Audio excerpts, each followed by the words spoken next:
Hey Railbirds, welcome to the 2025 Super Billiards Expo. This is the Diamond Open Pro Players Championship.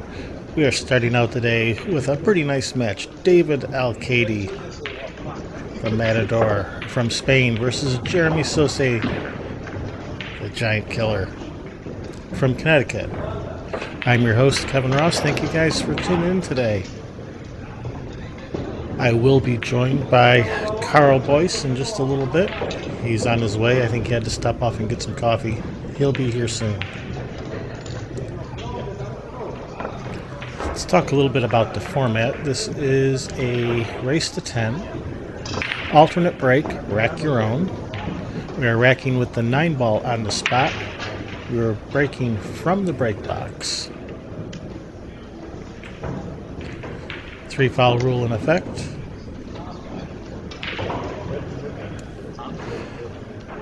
And the tournament format, this is a full 128 player field with double elimination until it gets down to 16 players. Once it gets down to 16, then it switches into single elimination format.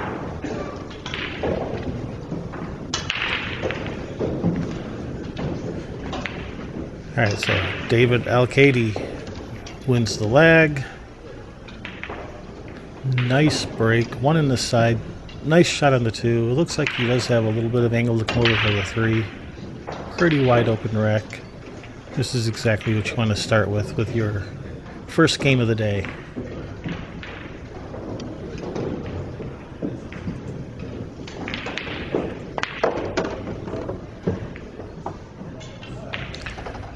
He was a little bit flat on that 2. Didn't try to force it too much. Was okay to leave himself a little bit harder shot on the 3. Didn't want to risk bobbling the 2 out trying to force it too much.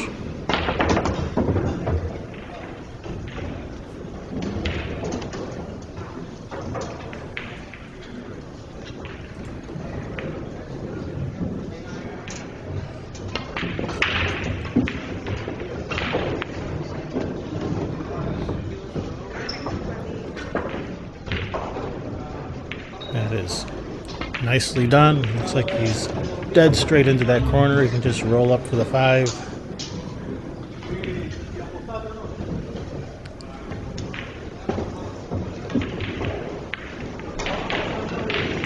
And then 6 to the 7. Once he gets past that, it's pretty home free. But yeah, you got in the 7 ball. You would think to be you're home free at that point.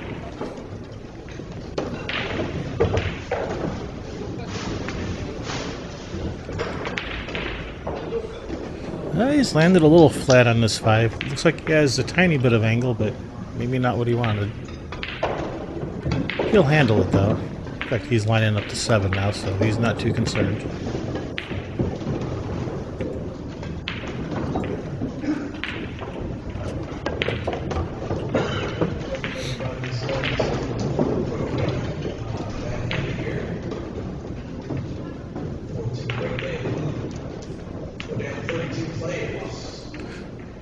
Yeah, he's played to have this cue ball come over here on this left side of the table. It's a little bit of a smaller target. Maybe the 7 doesn't pass the 9.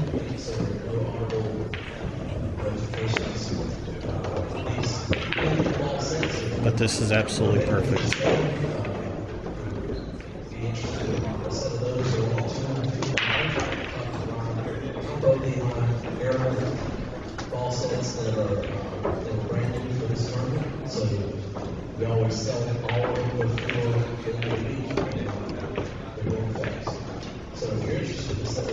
This is a nice start for the first match of the day, first game of the first match.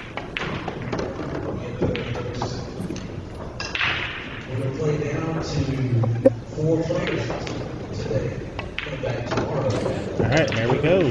David Alcaide with a break and run. And I think Karl Boyce has just sat down next to me in the commentator's booth here. How you doing, Karl?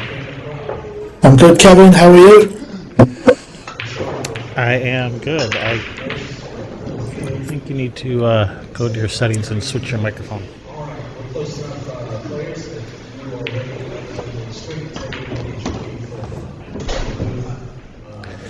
So, being joined by the one, the only Karl Boyce. How you doing, Kevin? How that's are you much- this morning? Oh, bright-eyed, bushy-tailed. Is that the same? I don't know, but I'm enjoying sipping on some coffee here, watching some good pool. I was just about to ask you, have you got your coffee ready? Always. I'm never without a cup of coffee in my hand. Yeah, I'm a bit like that. This is a great match we've got coming up here. I see Alcaide's took the first wreck. Yeah, nice break and run to start the day, to set the tone.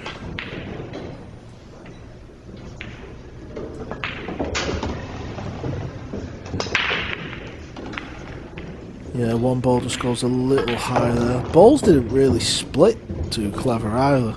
Good news is he's not left David a shot on the yellow one ball, so it's going to be a push out.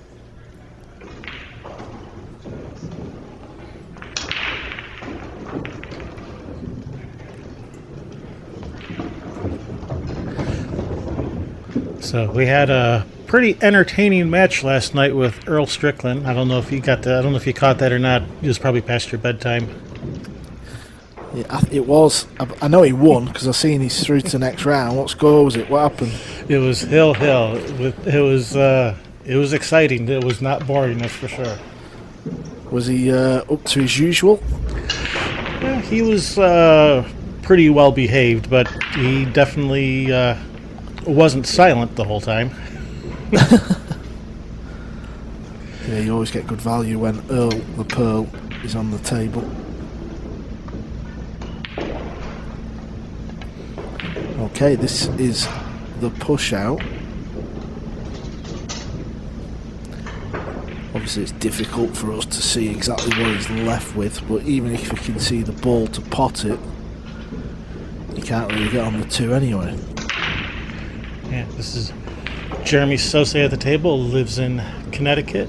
Plays a lot on the Joss Northeast Tour, has a few wins on that tour and a number of high money place finishes.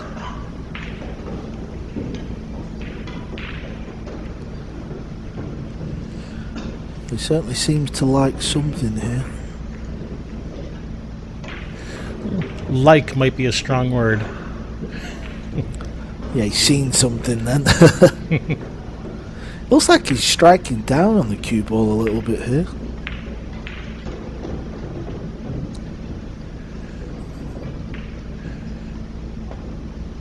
He's played safe. Or did he play safe? Maybe he tried to roll it. It's gone wrong anyway. He's going to be in some trouble after this next shot. David Alcaide, one of the best safety players in the world.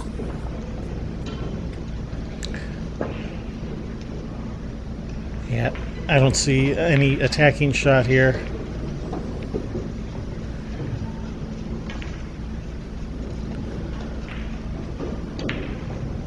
Yeah, the pink 4, the 9 ball. They'll try and get the cue ball in behind them too. Send the 1 ball up table. You say it and he does it. Yeah, it could have been a lot better, to be honest, just because, you know, in the modern era, the players are so good with the short cue, playing the jump shot, and that's not really that difficult. You can even send the cue ball into the brown 7 and hold the cue ball near the top rail and just try and get some distance. Yeah, he's going to depend a bit on luck no matter what he does. Yeah, good thing is there's these balls in this corner, so if you can get the 1 ball kind of coming back down in this area, you're a decent favourite to come out with the better end of it. David Alcaide lost his opening match. He did. You were saying that yesterday, weren't you, Kevin? To an American, right? Yeah, a little bit of an upset. I watched some of that match. His opponent played very good, but David was just not on his A game, and his opponent was there to take full advantage.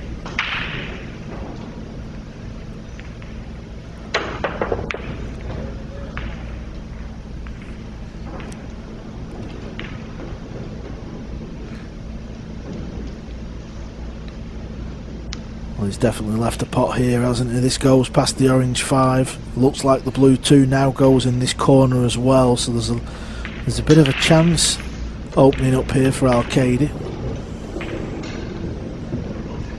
Yeah, I wasn't sure where that one was going to finish, but looked like it stopped just in time.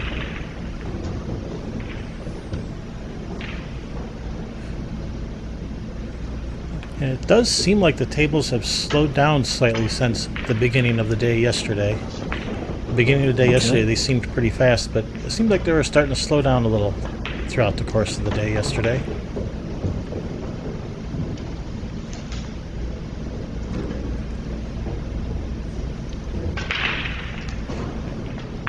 He's landed. Very nice positional shot there. Yeah, he's landed very nice on this too. Is he going to bump this 6 a little? Doesn't want to tie it up with the 8. He's all right.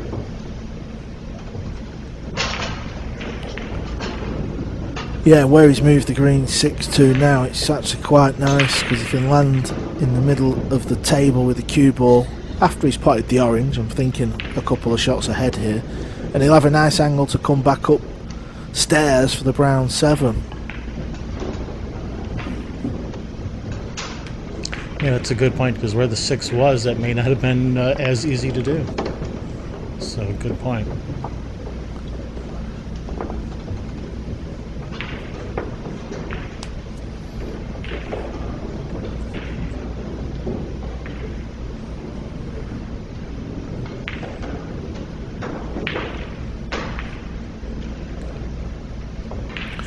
Yeah, I don't know if he can avoid just clipping the 9 here.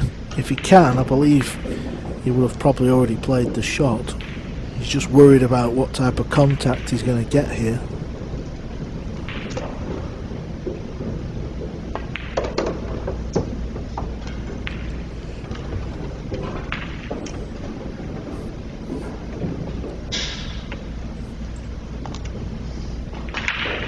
Yeah, it's hard to We tell. have a visitor. Oh, hi there. So, I have yet to see someone just look up at the camera and smile. I keep asking them to. They won't do it. Yeah, that's what we need. Give us a little thumbs up.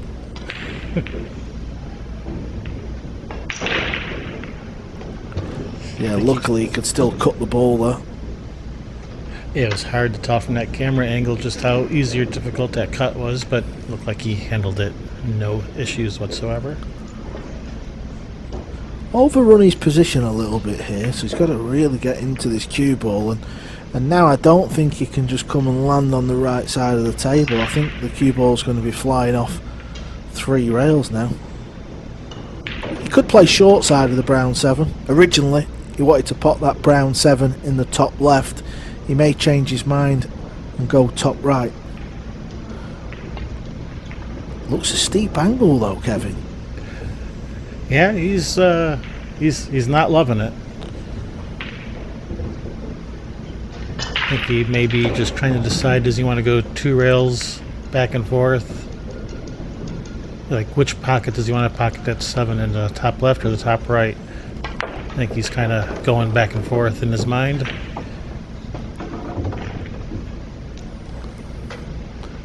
How'd you like them positional shots? That was very nice. Pretty nice. Always very fun to watch shots like that. It's funny really, if the cloth was brand new and the balls were brand new, that shot is just, it's almost not playable. Yeah, the ball just slides off the rail. It goes long off the second rail.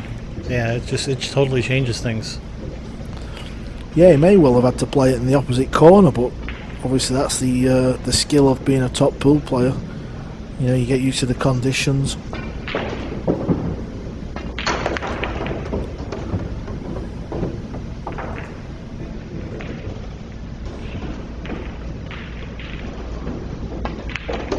Another nice run out from David Alcaide. He takes a 2-0 lead in this race to 10.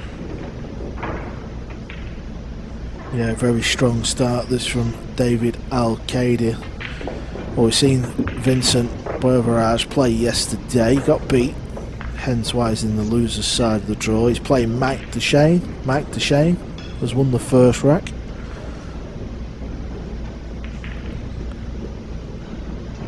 I believe Earl the Pearl Strickland's out there in action as well, somewhere in the arena.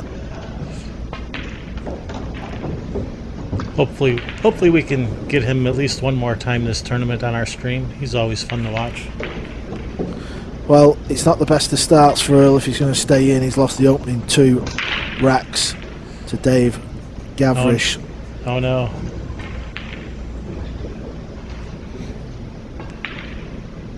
Bad news for Earl fans. Oh no. Bad news for Alcaide fans. Yeah. Scratches on the break. You see that a lot, don't you, with this cut break? And he didn't get kicked in. That just went straight in.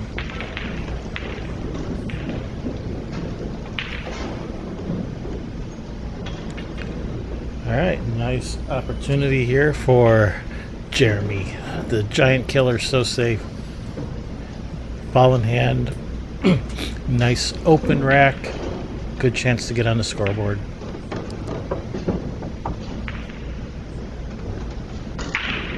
Get to loosen up that shooting arm a little with in the opening match of the day.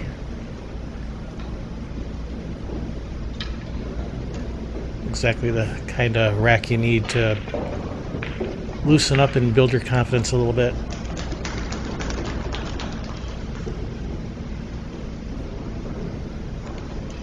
That being said, did he land a little funny on his 3-ball to get to the 4? Yeah, probably a bit straight. He's just going to try and draw back into that area, kind of where his elbow is now. But it can always be a little weird, that, you know, when you're just trying to draw it back and stop it without using the rails. Yeah, that takes a very nice touch to be able to control speed like that. Yeah, and he did well, didn't he? Yeah, that's just about perfect.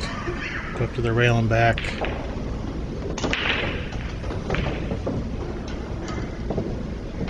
And no dramas.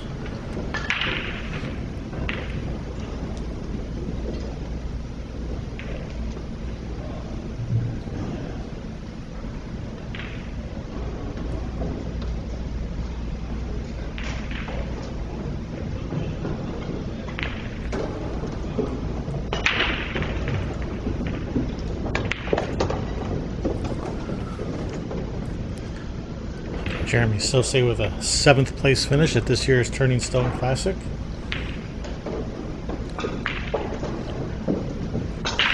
Yeah, kind of one of them players where he has beat some of the big names, but he's not done it consistently really in the big tournaments. Yeah, But he's a very, very handy player. Yeah, just hasn't had his really big breakout yet.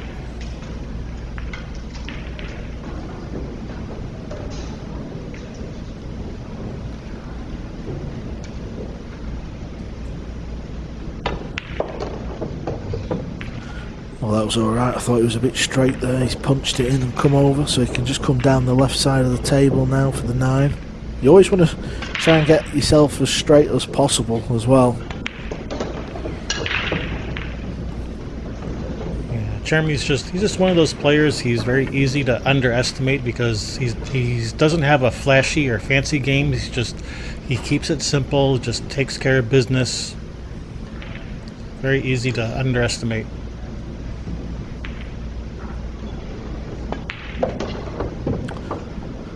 There it is. He wins his first rack of this match. He knows he's got a tough match against Alcaide. I'm sure these two have met many times.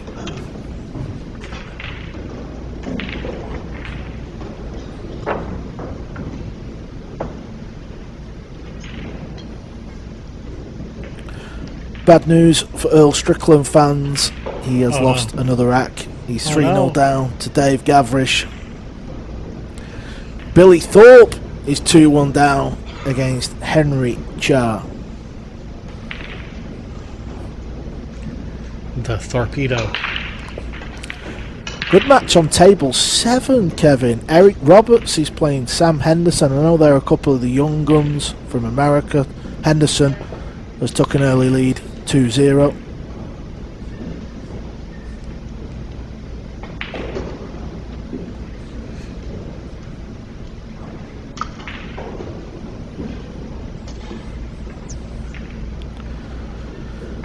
I think we were. His last break was dry. I think we were supposed to have a Sam Henderson match on our stream the other day, but something happened and couldn't make that happen for some reason. Alright, Jeremy with the break.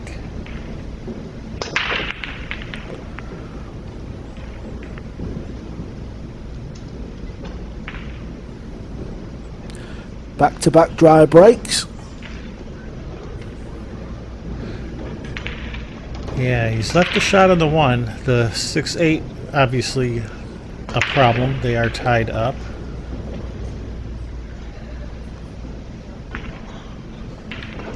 Bit of a thin cut on this 1 to start with, too. Yeah, very difficult to pot this ball and hold for position for the blue 2. I don't know if he can actually do that, and if he can't, where do you go with a cue ball? It's going to be difficult not to hit another ball on the table.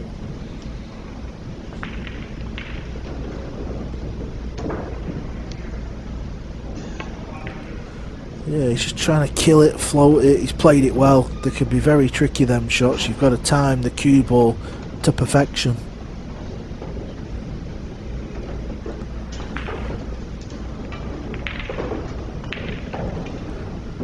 Handled it nicely. Now he's just... Looks like he's planning on breaking out the 6-8 from the 4 ball. Leaving himself maybe a difficult back cut on the 5 in the side afterwards, possibly. Just looking ahead a little bit here.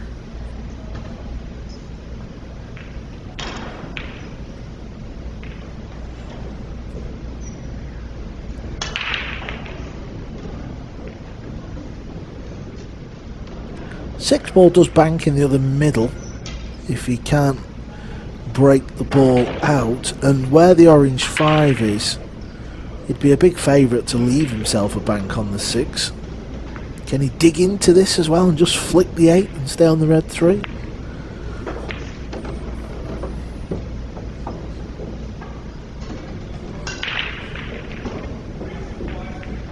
Yeah, the bank shot on the 6 is definitely an option.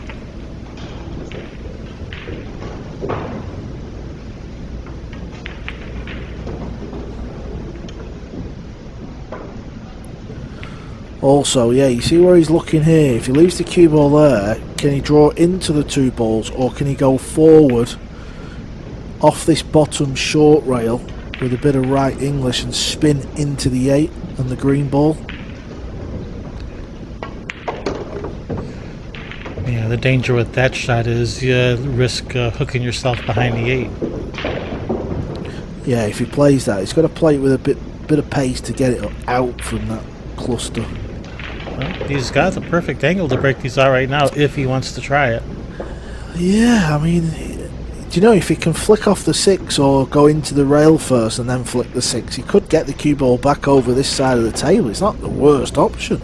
I think he's got to go. You better get the replay button ready, Kevin. We could be seeing one here. There's definitely an angle there.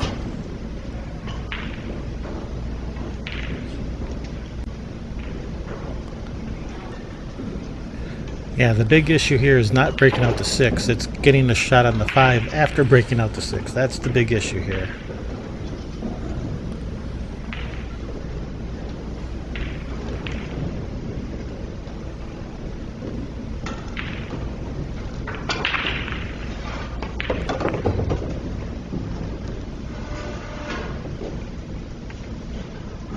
Alright, this isn't bad. He can back cut this 5 to the side. This worked out alright.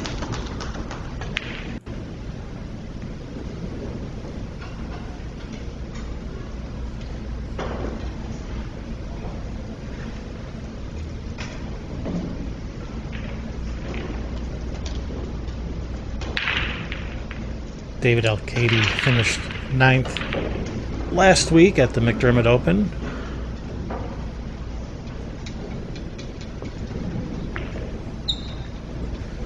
Over at Yale Billiards.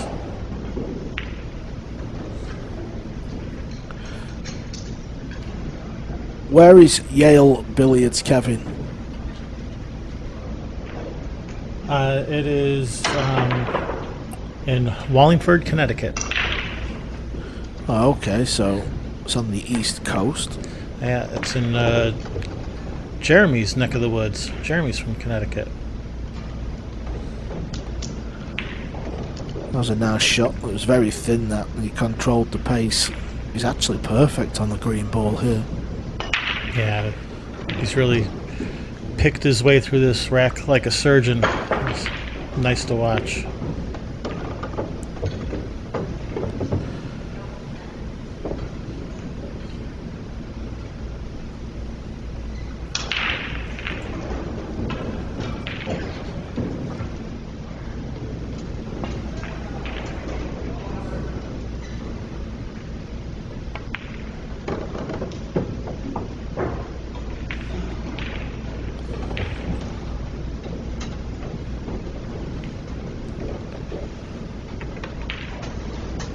Yeah, this was not an easy run out.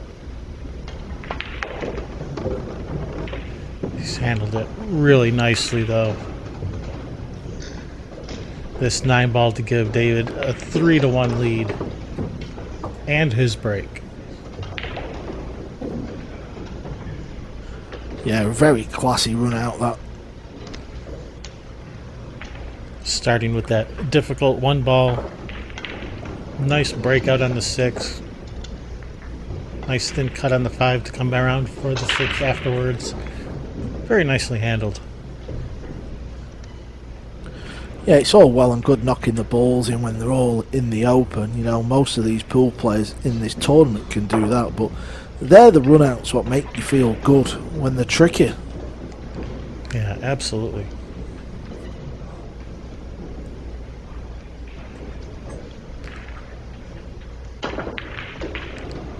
So I don't know if I mentioned this. This is a B-side match. This is an elimination match. One of these two players will be eliminated after this match. Someone's going home.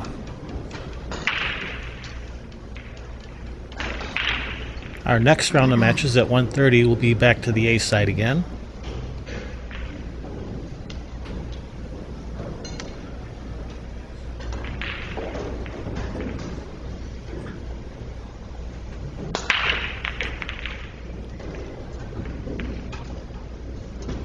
Seems the players are struggling with the break. Eklund Catchy wasn't struggling yesterday from what we've seen. Well, this match has started off a bit of a struggle. Yeah, so Jeremy does have a look at this one. Does have a little bit of angle, but getting from the 1 back to the 2, that's going to be, he's got some work to do.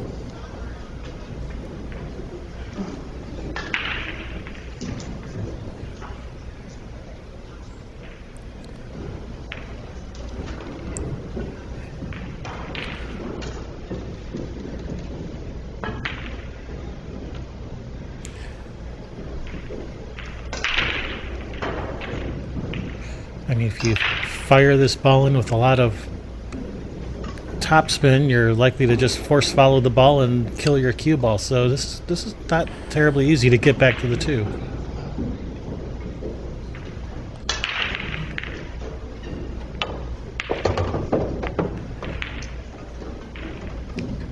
Yeah, not the outcome he was hoping for.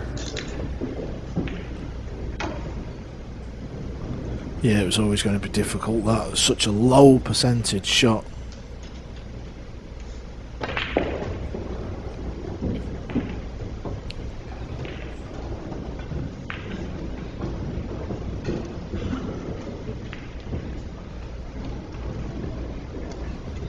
And now he's in real trouble.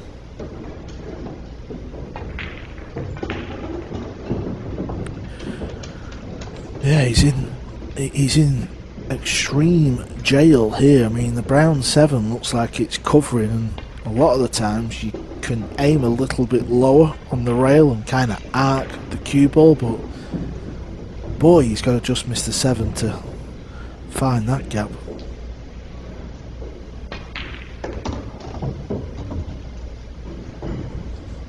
Would it be worth considering tying something up? Or do you have to I go quite for the like hit? it. No, I quite like it. I think it's not used often enough. It's a low percentage hit, but he likes it. But I like rolling the 8 on the pink 4.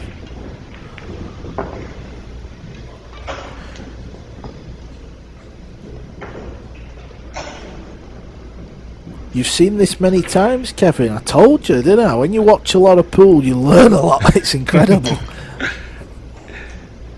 Yep, I'm pretty good from my chair over here. Never missed a ball.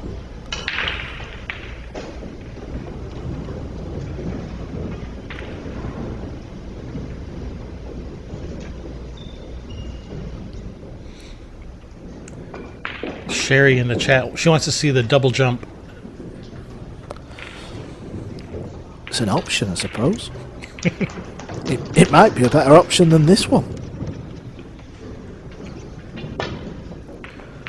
Oh, he had to pop up just as he was kicking at it, but it was not a good hit. Ball in hand for David. Yeah, luckily we've seen the 7 move, so unfortunately. As you said, Kevin, because he's not tied the ball up, now David's got ball in hand, all the balls are in the open. He's missed a trick there for me.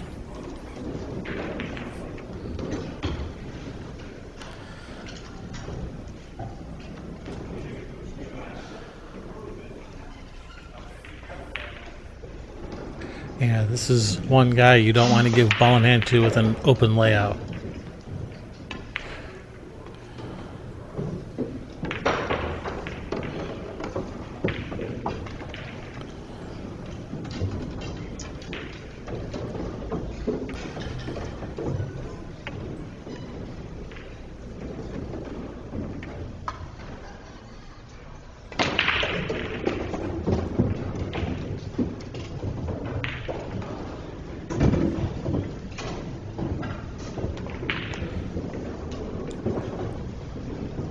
David not terribly happy with the angle he's left himself on the 3, or rather lack of angle.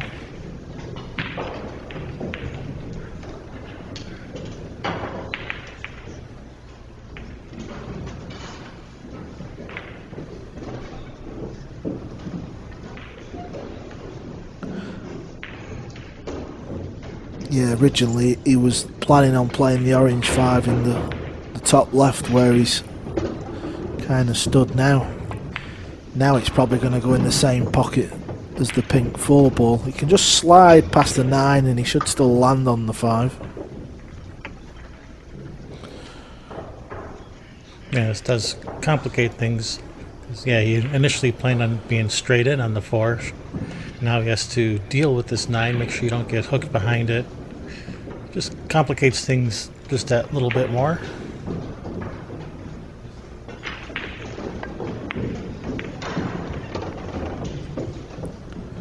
Ooh. Does he have a shot? I think he's playing with us. I think it's one of them where he's trying to get everyone excited and he gets down and slams it in.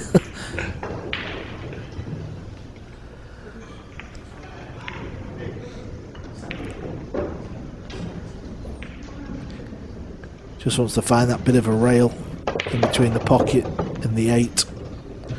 Oh, he's hooked here though. He has hooked himself. Complete miss it. He could have left the cue ball near where the chalk is. Absolute thundered that ball in the pocket. Yeah, I was not expecting this.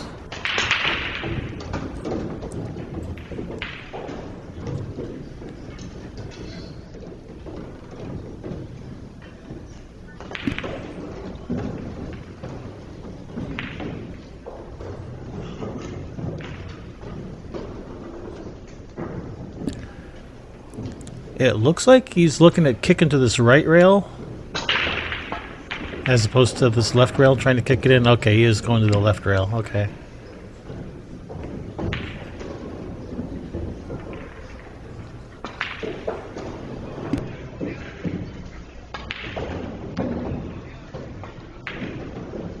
No, he isn't.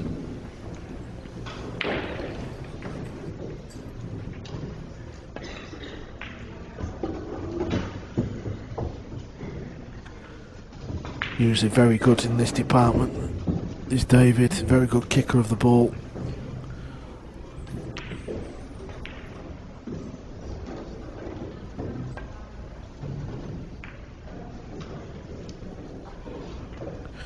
That was intended as well. He tried to pot that ball, but look at the pace he played it. He knew if he played it quite soft, the 6 ball wasn't going to bounce out anywhere and leave a pot. Very clever. Yeah, very nicely done.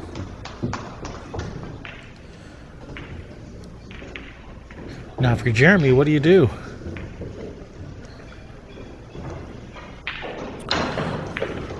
Well, he can't play off the right edge, so he can only go off the sort of left edge, if you like, kind of where he stood. I wonder if he can just kind of like bank it back out a little bit higher in the cue ball. Leave the cue ball near the left long diamond. It's obviously going to be difficult to get the hook behind the 7, but as long as you don't leave a pot into the corner, it's kind of like just buy yourself another shot safety.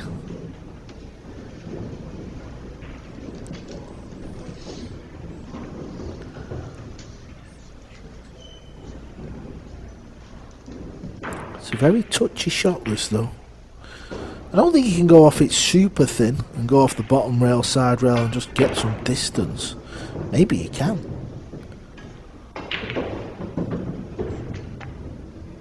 Yeah, that's the shot he's played. It's not bad, is it, from where he was? What else do you do? Yeah, I think that was probably about all he could do there. And he did well just to not leave a shot, you know, a straight in shot to the corner.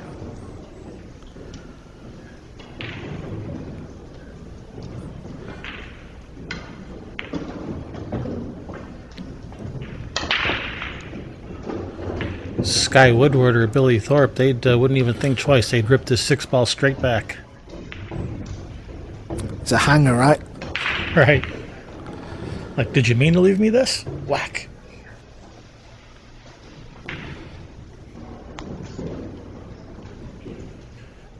Just playing safe, thin off the edge.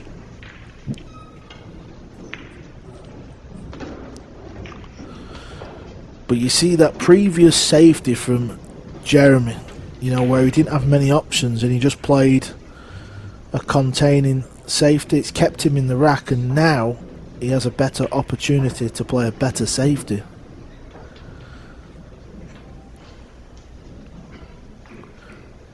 Yeah, so Playing thin. So it pays just to stay in the game. You know, you don't have to come up with something too fancy. Just a containing safety gets you through the inning.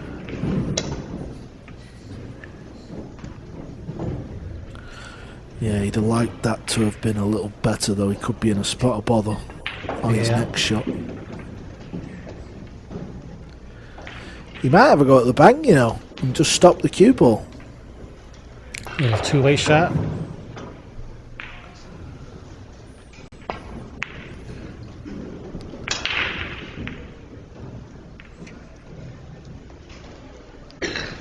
The cue ball was the main focus there, obviously. He wasn't too bothered about the bank. Just make sure I stop the cue ball.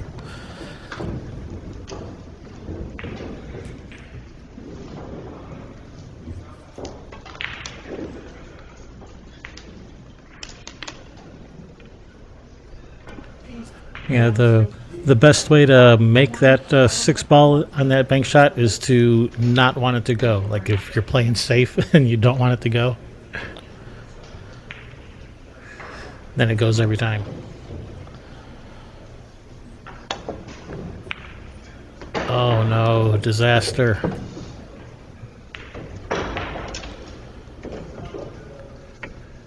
Alright, David Alcaide earning ball in hand with that safety. Comes out on top of that safety battle.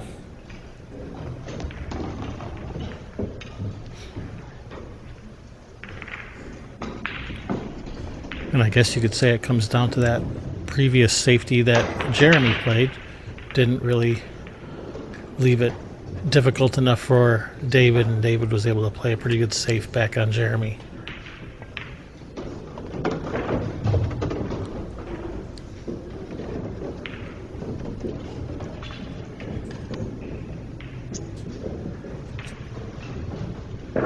David is struggling a little bit with the speed of the table. He's ended up straight in. He's kind of shaking his head, looking around, not happy with his angle or lack of angle.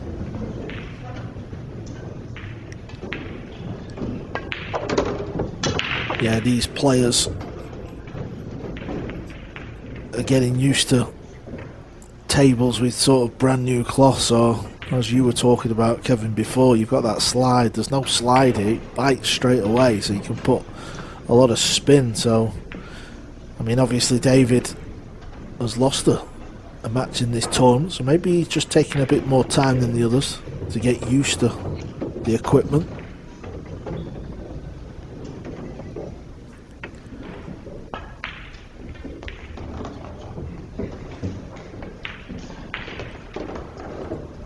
All right, hard-fought rack that game. David comes out on top, 4-1.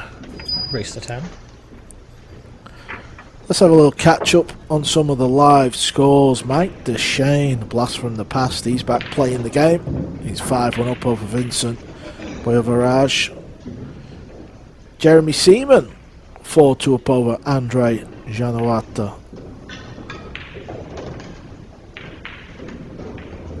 Jonathan Pinniger, 1 apiece with Gregorio Sanchez. Earl Strickland. Good news for Earl the Pearl Strickland fans. That match is now tied at 4-4. Go Earl. And Billy Thorpe is now 5-3 up over Henry Charr. Sam Henderson flying over on table 7. 5-0 over Eric Roberts. Wow.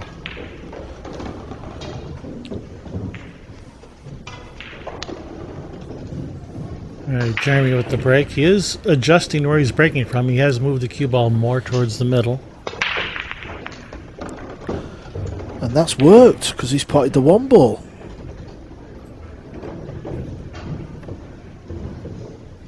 Does that too past that upper right corner.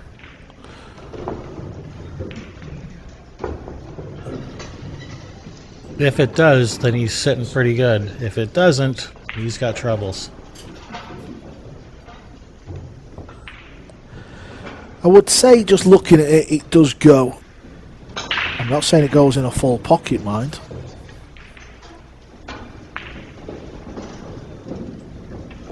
He's either waiting for the table that we can't see, or he's waiting for the table in the far distance. I don't know. I think it's the table we can't see. Yeah, here we go.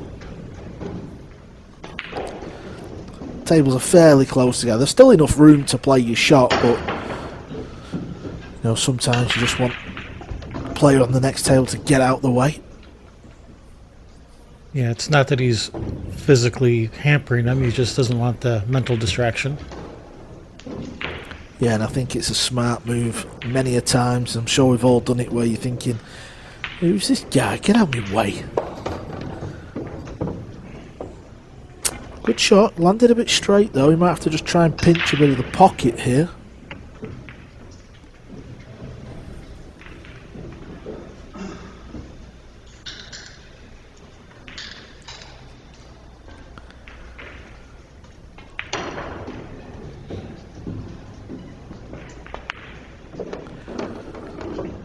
Yeah, just knocked it in off the rail just to get a little bit more of an angle. Got to be careful here though.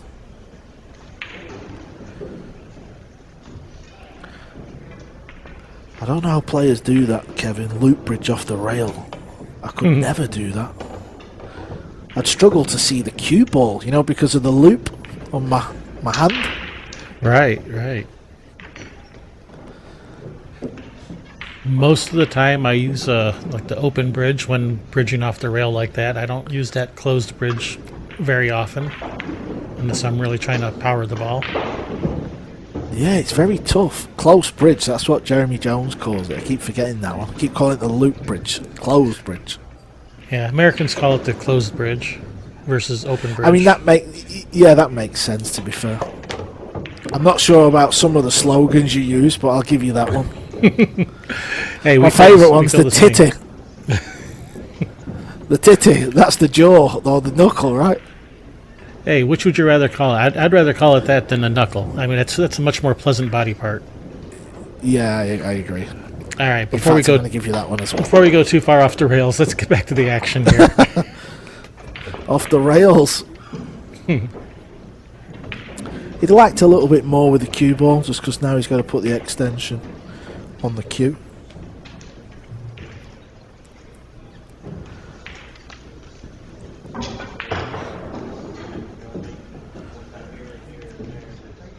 Good job he's not on the shot clock.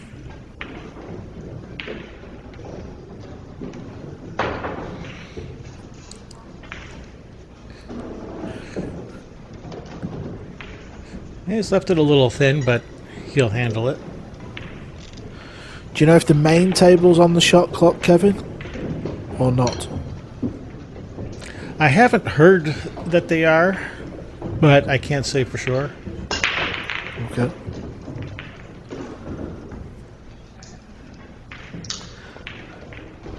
Yeah, he's got to watch his shirt as well. There's a lot of cue from his hand on the table here. Look at how much cue he's got.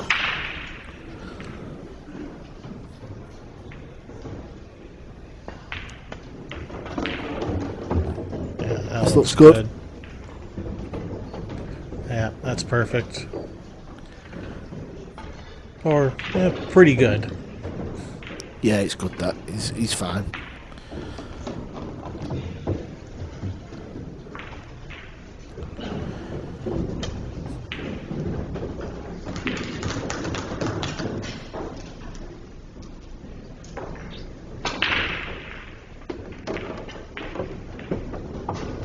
See how bouncy the tables are playing just off the shot he's just played. Yeah, that cue ball did come out maybe a little bit more than expected. Jeremy Sossei stops the bleeding, gets one back, closes up that gap, 4-2. Let's just see if there's any updates from around the room. Eric Roberts has finally got one on the board, 5-1. He's down to Sam Henderson. Billy Thorpe in no time, 7-3 over Henry Charr. Earl the Pearl Strickland still tied at 4-4.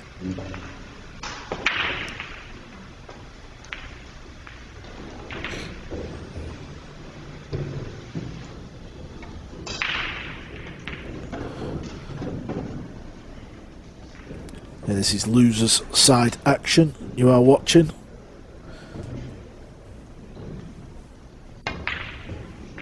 So people in the chat are putting in their requests for the next match, which is going to be a A-side match for the 130 round.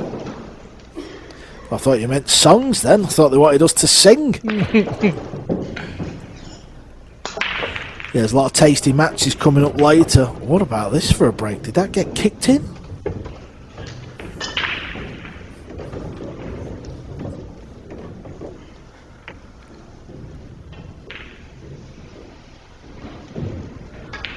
Oh yes, kicked off the 8-ball.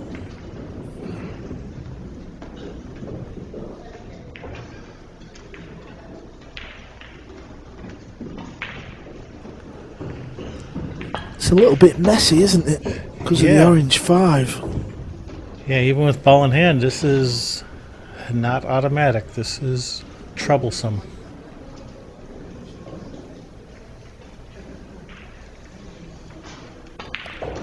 No easy breakout either. Goes from 1 to the 2 to the 4.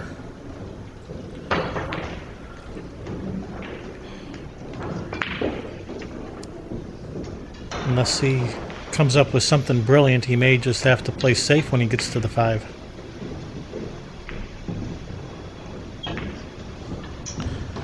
Just been looking at the winners section of the draw. Boy, there is some very, very tasty matches indeed.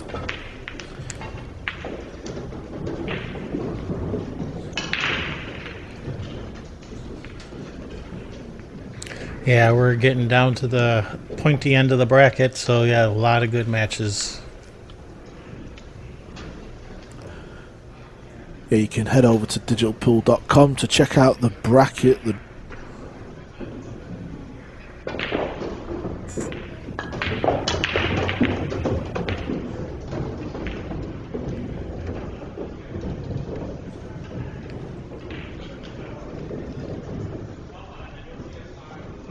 Decent angle there.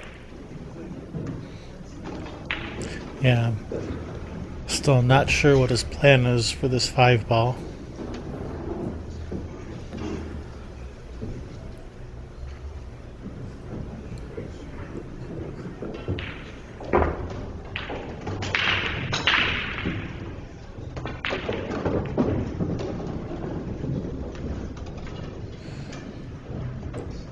I mean, it looked like he was, when he had ball in hand, looked like he was lining up, possibly playing for a bank on the 5.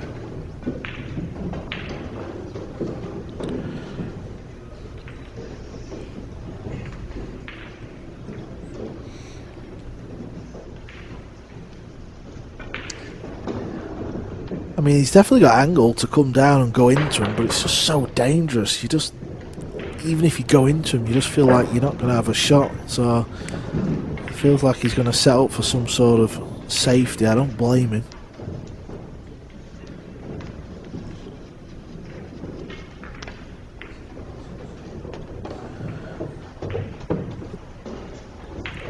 He needed that to go, I think.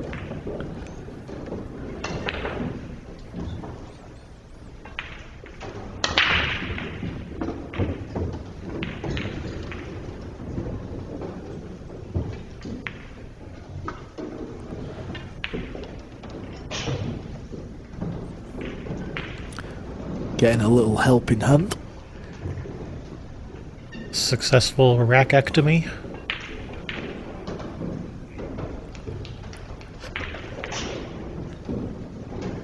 From this angle, does the 5-9 combination go? I mean, it would go. It's not easy, but it would definitely go. Could also just flick off it. Yeah, that's what he's played. Oh, he's butchered this. He's way short with the cue ball. Yeah, he did not want to leave that edge. You can see almost half the ball.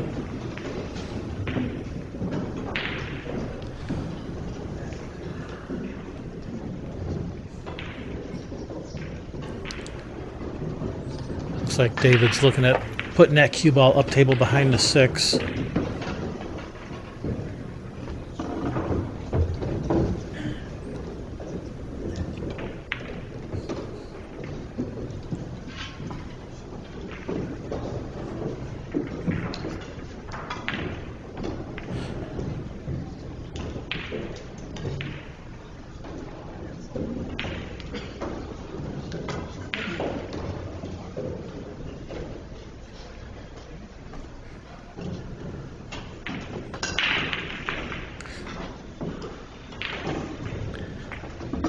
Just scared about the 5-ball, isn't he? He can't really protect the 5 with the looks of it. He'd love to bank the 5 back out into open table.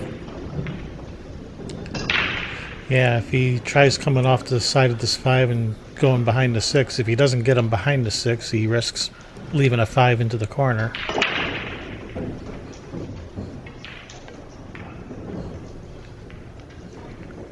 Yeah, he's played this so good. Just look at the 5. That's why he was just taking his time.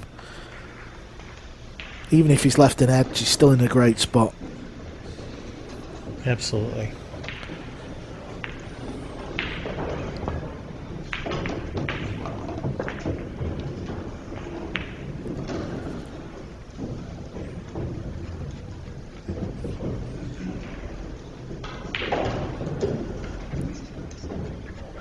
I think he's trying to swerve the cue ball round a little bit and just hit the 5 on the right hand side. Then the cue ball follows through, maybe comes near the 9 and just banks this 5 back out to the left side of the brown 7.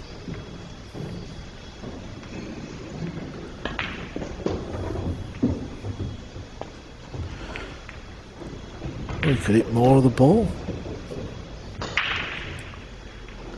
Not bad. Yeah, from where he was, that's not a bad outcome, but, you know, obviously David can cut this 5 in. Not an easy shot, but I figure Dave's a favorite to make this.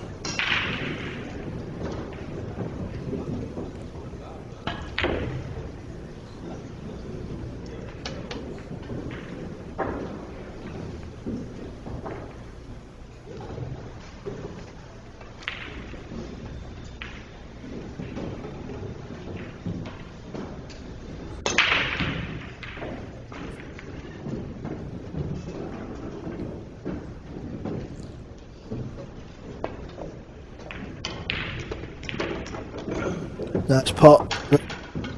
7 goals, Kevin. I think this is going to be another rank. Yeah, David is in nice position now to win this game. Another safety battle. David coming out on top.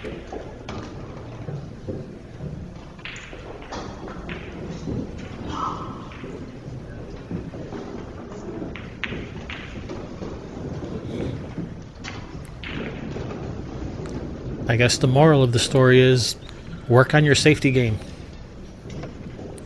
Yeah, it's very underrated part of the sport, the safety. As I said earlier, a lot of the players, you know, most of the players in the room can knock all the balls in when they're there, but it's when the balls come out tricky and you've got to play a lot of smart safeties and clever shots.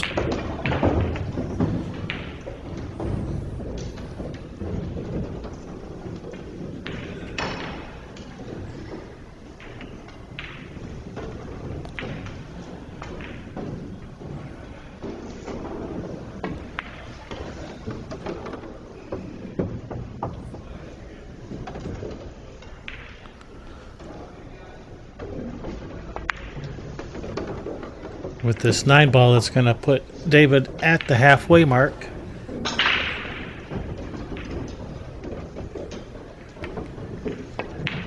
Five to 2 in this race to 10.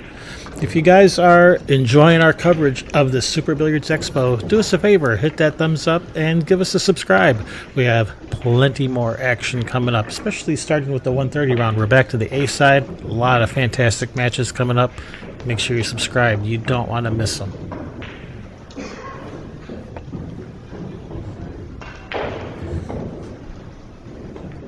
Plenty of 9-ball coming your way.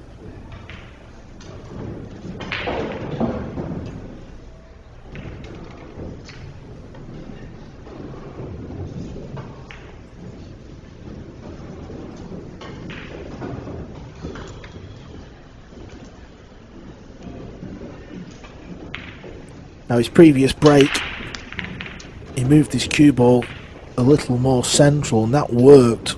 Yeah, there he goes again, so he's putting it back in the same spot. Yeah, going back with what worked.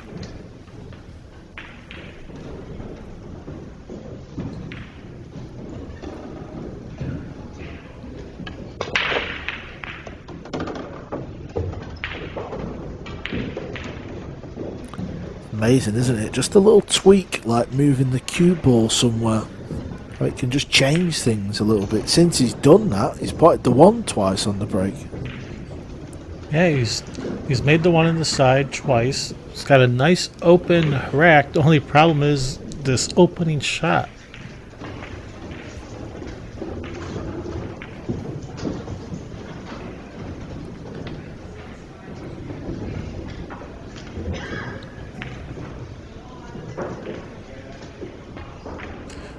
Playing the billiard on the 6. Got to control the 2-ball. Make sure you get a shot afterwards.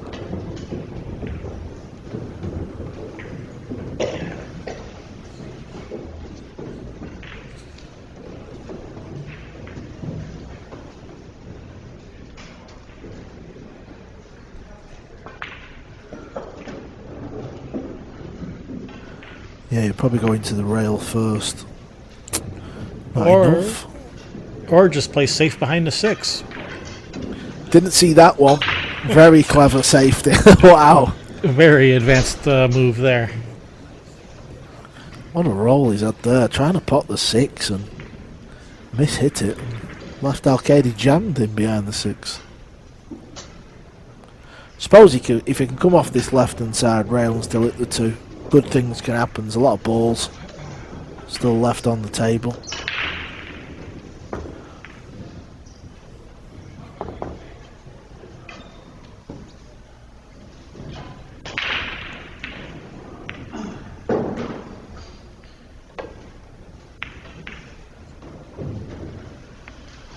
Oh, nice escape. He hit the correct side of the 2 with the correct speed. Knew he had lots of balls he could hide behind, and he's got a nice result out of that. Nicely done.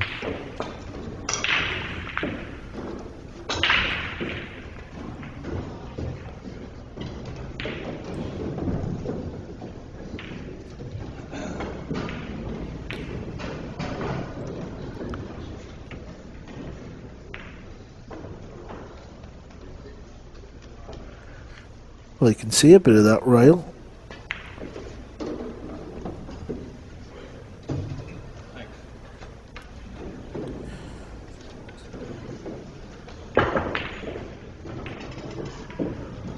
He's going for the jump cue, I think.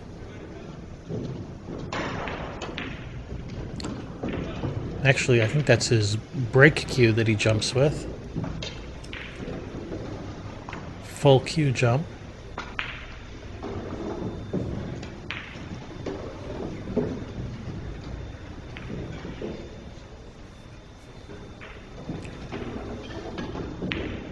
Earl Strickland would approve. Full cue jump only. Yeah, let's see if Jeremy can deliver. Can he find something magical here? No, is the answer.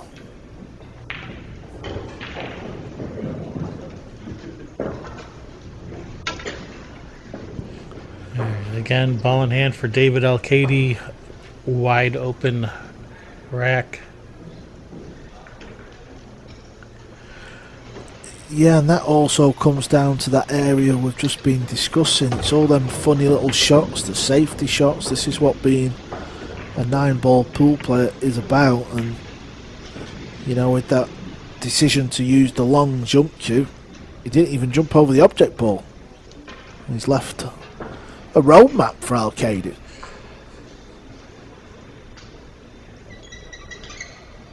Highway 2 to Route 3 to Interstate 4.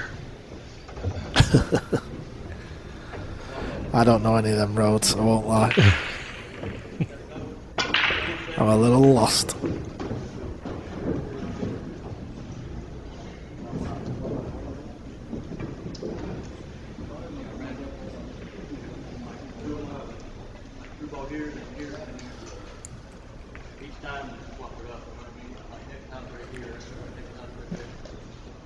Little discussion over there on the next table about racking protocol, perhaps. Couldn't quite hear what they were saying.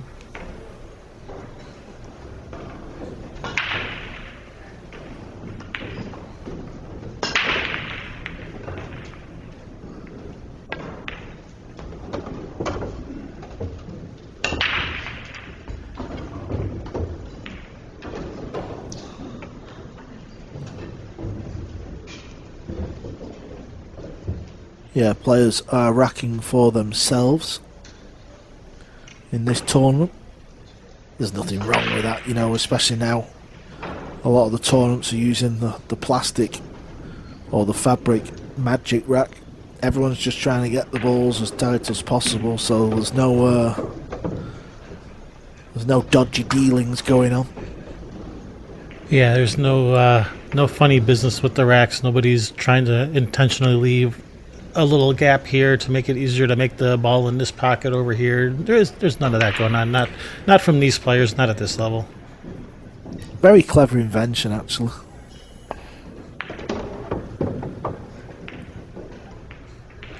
Some people don't like the template rack. How do you feel about them? I love it just because, for me, I don't think certain people should be benefiting off just understanding a gap in the rack. I think it's a bit it's a little strange. I think the big move for me, at the level that everyone's playing at now, I think the pockets have to be the right size at the top level, because you know it's a game where you have to pocket the balls, and once you start tightening them pockets up a little bit more, your cue ball's got to be a lot better. You can't just be a bit slap Harry and just make the ball from everywhere. So I think the main thing is it's about the pocket size. But the magic rack for me, it has to be the way to go, because even here, I know we had some sort of conversation on the other table there, but you know, we've not seen any interaction between players, just because players are trying to give themselves the best rack with a magic rack. So what do you think is the perfect pocket size for 9-ball? 9-ball or 10-ball, rotation games. I think 4-inch. I think 4 inches with, you know, a shelf that's pretty deep, not shallow. Because you still want to be able to like play all the fancy shots, you know, the bank shots, jump shots, and you still want to be able to cheat the pocket. But when players miss balls, it makes it exciting. We don't want to watch a match where nobody's missed, right? Possibly. The flip side of that is watching people, you know, hang up balls all the time makes people think, oh wow, these guys suck, I'm going to go watch something else. Well, I don't know about that. I've never heard that one, but... Maybe not. Maybe I'm exaggerating a little.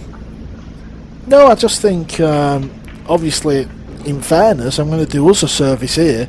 I think commentary's super important, because, you know, when you've got somebody doing commentary where they fully understand the sport and they can explain things and, you know, and try and explain what's so difficult about a particular situation or a shot, I think that's what's important. I mean, I think if everybody's just never missing, people just think, well, it's an easy game, what's the point? I think it's the other way. Yeah, I definitely agree with that. That's watching people just run out. They break the corner, the wing ball goes in the corner pocket, play position on the one, run out, break, run out. Boring. Yeah, I mean, I remember going to Singapore about 2 years ago for a tournament, and they was playing one ball on the spot, magic rack. I think they might have been doing a 3-point rule, I can't remember. In fact, no, they wasn't. They were literally just doing a soft cut break, knocking the one ball over the corner, and if somebody won 10-8, that's 18 racks. It was like 16 break and runs. I was like, what is this? What's the point in watching? Yeah. Yeah, I agree. That would be boring to watch. And this break rule, what I like about the break rule is you see a variety. Sometimes you see easy layouts, break and runs. We've seen it in this match where players had to play a push. We've seen a few balls that are a little bit stuck together, so you just get to see a bit more of the talent. And, you know, obviously, Kevin, you play pool, I've played pool. For people that have never played pool, they don't understand that. That's why we're here to explain it.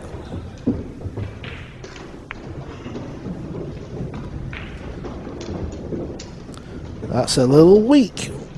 First bad safety from David we've seen.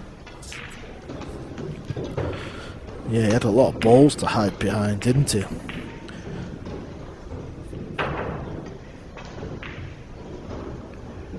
But it does seem David's been maybe struggling with the speed of the table a little bit. He's come up short on his angle a few times, so maybe still not 100% comfortable with the speed of this table. He did have a little look at the top right pocket there for a second. I don't know if he can pop this in the middle and draw back down, or does he have to go long?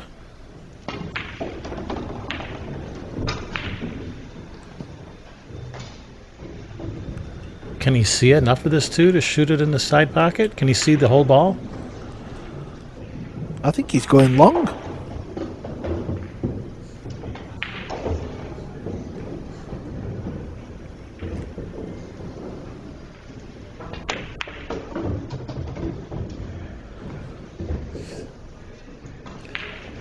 Jeremy practically jumped out of his shoes on that shot. Yeah, then David jumped out of his chair. What's he left me? I think he could maybe spin this rail first and come down to the right of that 5.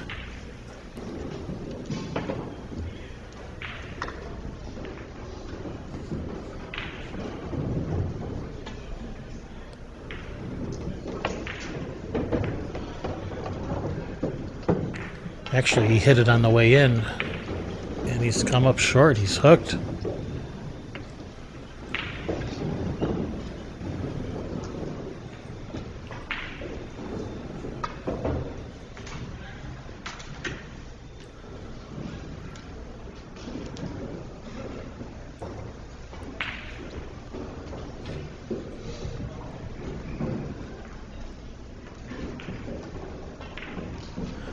There's an outside chance of David putting this ball in that bottom right corner.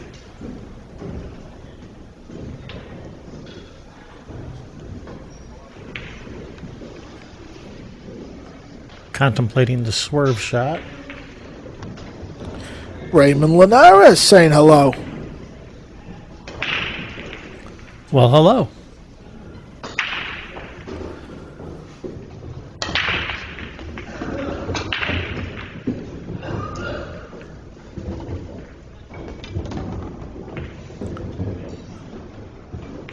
So I've seen this rule implemented when watching, like, say, a Dennis Orcola match. I remember seeing this. What do you think of mandatory push after the break? Oh, look at this kick shot. Oh, that was a great shot. Yeah, that was wonderful. Here's another look. Just catches the short rail before the red ball, and you're always going to go close to the pot. What was the rule question, Kevin? Can you repeat that, sorry? What about a mandatory push after the break?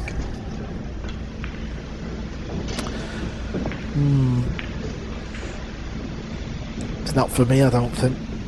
Yeah, I watched it one time in a match with Dennis Orcola. I forgot who he was playing. Was it Shane? I don't remember. It was interesting, but yeah, I like to see some break and runs. Yeah, do you know what it is? I think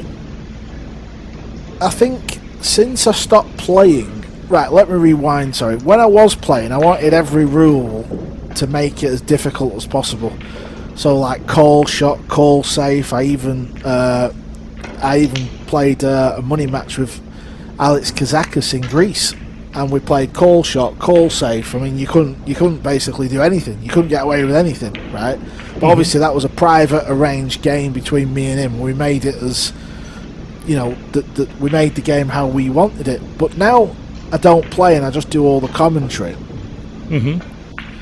I look at it from different eyes. I look at it from spectator eyes, people who don't play pool, and I just think, you know, I know there's talk of, oh, should we have the jump cue, get rid of the jump cue, but I think the jump cue should be in the sport as well. I think where we're at now is not a million miles off where we need to be. We want it to stay attacking. We don't want to be too boring, but we want a little bit of the boring stuff in there.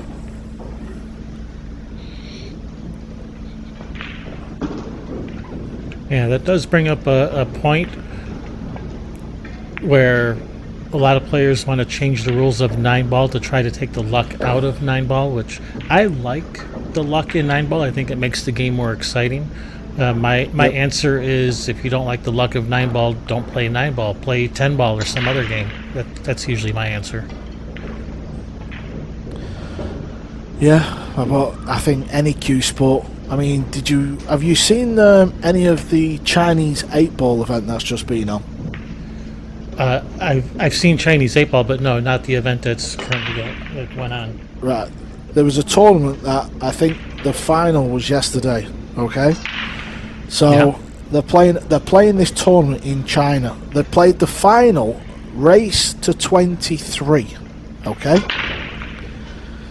It took 2 days for the final. If it wasn't 2 days, I apologise, but it come in 2 separate videos on YouTube, okay? So you could watch the first half on one day and then the second half yesterday. So whether it was filmed in one and then split up, I don't know. But it was a race to 23, right?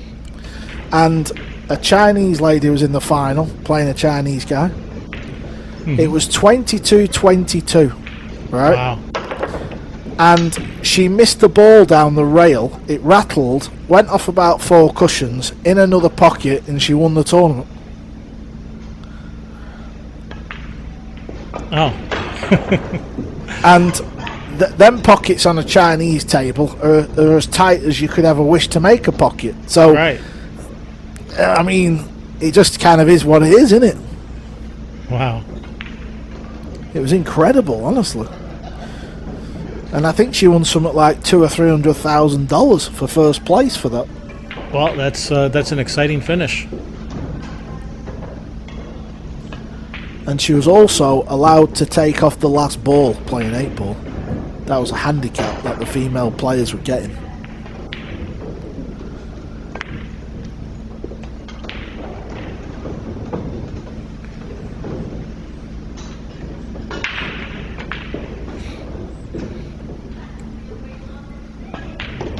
Alright, so back to the action. Jeremy attempted a jump shot with the long cue, failed to get over the balls, gave ball in hand to David.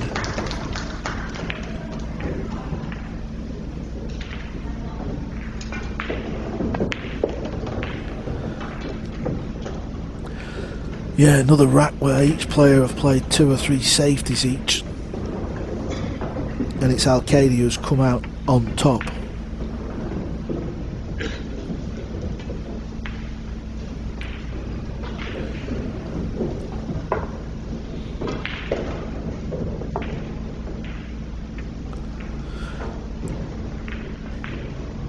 Definitely get the feeling he's been struggling a little bit with his game, just because he's playing on the cautious, the slower side, isn't he? He's not rushing, even where these look fairly easy.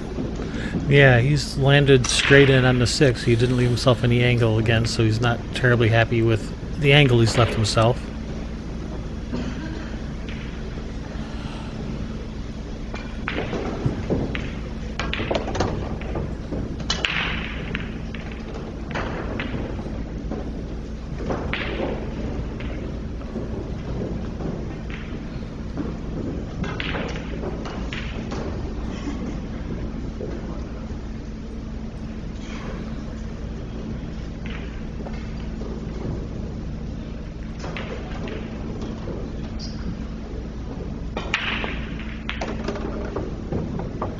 This needs to travel. Yeah, this could have gone a little farther. He's left himself a bit of a tester here.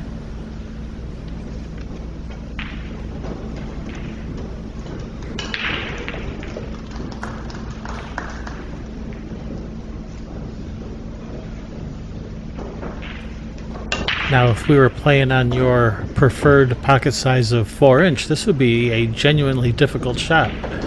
But we're playing on 4.5-inch pockets, so I look for him to make this without any difficulty. Yeah, and he potted it a little bit thick as well. And that's kind of my point, because he didn't get the cue ball where he wanted on the 8. On them 4 inches, you got to be a little bit more accurate.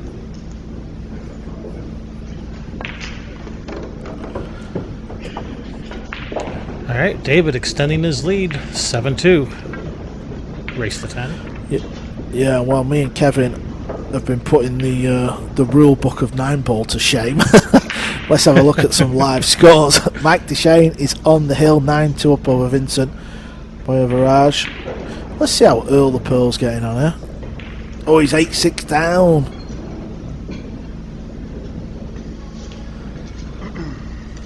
Dave Gavrish in a battle over there against Earl the Pearl Strickland. Sam Henderson is on the hill, 9-3 over Eric Roberts. And it's Jeremy Sossei to break.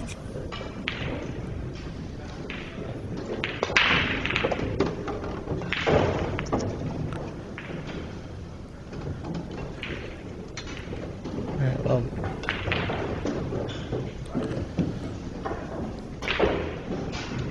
He's not pocketed the one in the side, but he has made a ball on the break.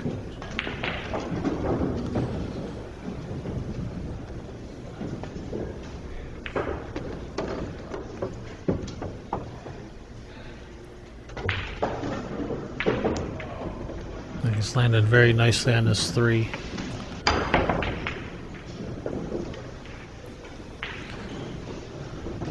Alright, good opportunity for Jeremy to get a game back. Desperately needs this game.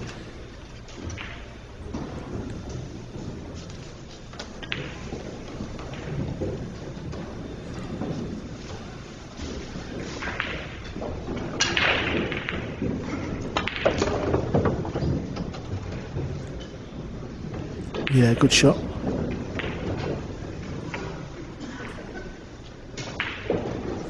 Just gotta make sure you leave yourself the proper angle on this 5. If you get the wrong angle on the 5, getting to the 6 becomes way more difficult.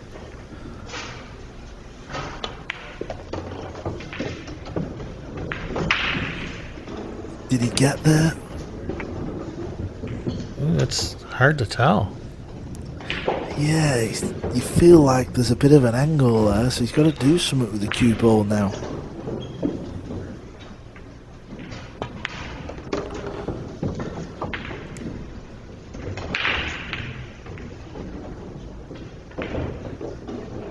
Yeah, because he didn't have quite the angle on the 5 he wanted. Now he's kind of out of line on the 6 a little. This is getting progressively harder. It's kind of snowballing a little now.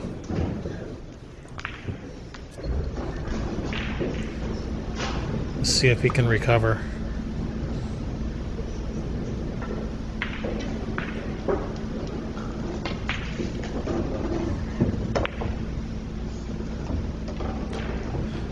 Yeah, didn't go in clean, and now this is very thin. He may have to go off a couple of rails here, up and down for position on the 8.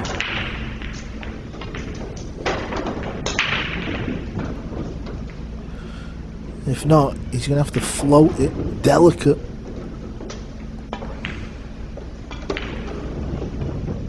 Yeah, I like putting a little bit more of a stroke on it, go up and down.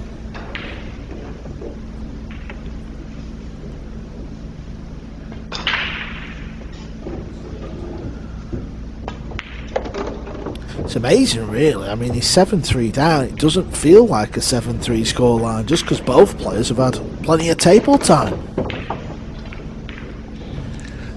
Yeah, Jeremy gets the game back, closes up that gap, trails by 4, 7-3. It would have been nice if it would have been Jeremy's break right now so they could have a chance to close up that gap more, but now he has to fade David's break. Yeah, that's another rule where pool players have voiced their opinion on over the years.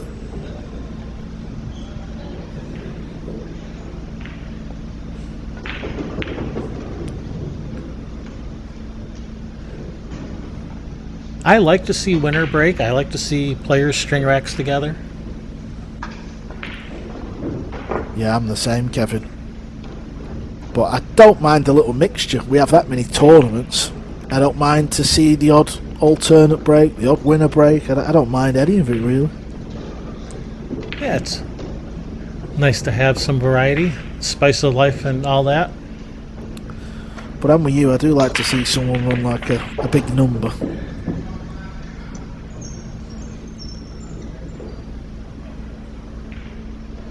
Dry break.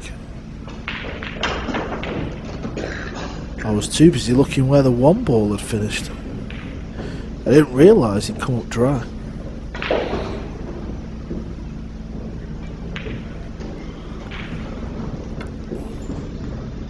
Jeremy looking at the rail first.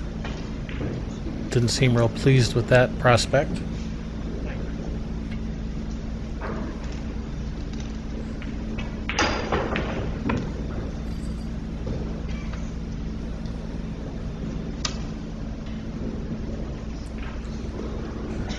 He's going.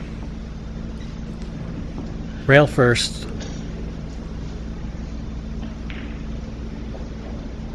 It's a little tight one, this. And it looks like he's swerving the ball a little. Very tough to judge. We're going to have to mark it down, Kevin. It's another finicky pool shot that's gone wrong for Jeremy Sossei. That has been the story of this match. Pitching to the outside.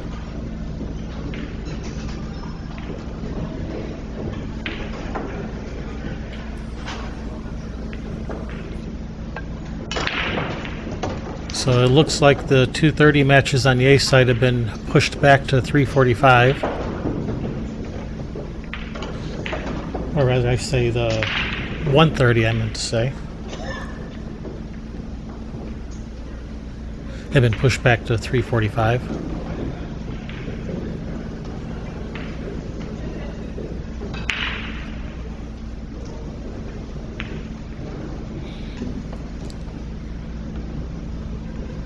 So they must be running a little behind schedule. Yeah, it always seems to be the case, doesn't it? When you go to that sort of loser's side of the draw, matches seem to be a little bit slower over here.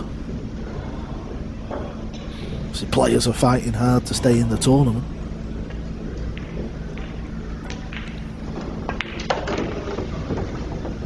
Wanted an angle here. This looks good, you know. Got to play a good shot here, though. He's got to play it off two rails and get the cue ball coming back through the green 6 and the 9 ball.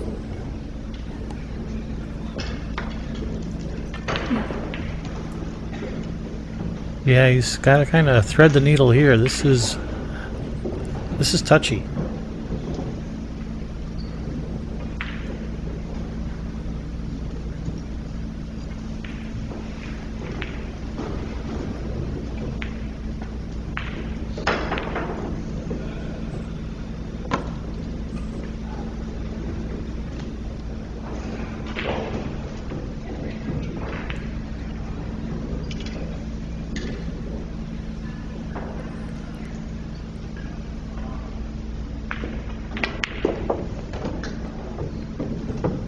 Oh no, it did not go right. Yeah, he got too much into that. Way too much into it. He's definitely struggling with the equipment, isn't he? He's not adapted yet.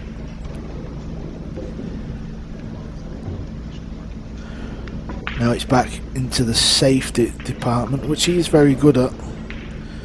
I wonder if can he play thin off it and miss that 7, go around the back of it and just get some distance. Well, if anyone can, David can. But he doesn't seem to like it.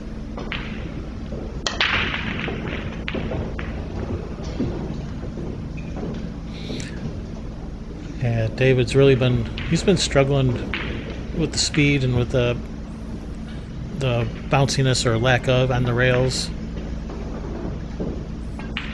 He's just been having trouble just judging things.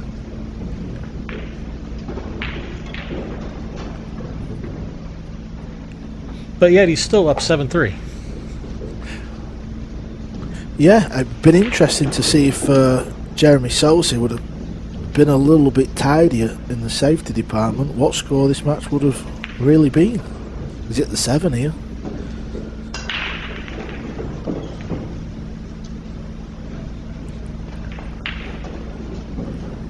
Yeah, I think Jeremy can see this 4 ball. I don't think it passes the 6, but he can at least thin off the 4 for a safety, send the cue ball up table.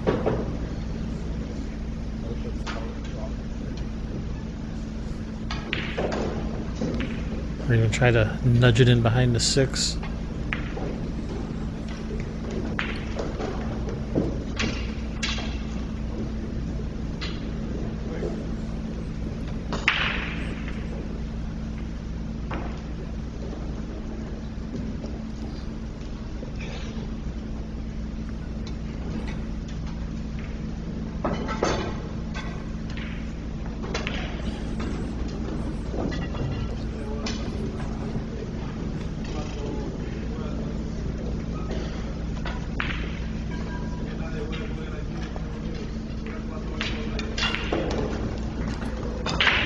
Well, Kevin, it's another one.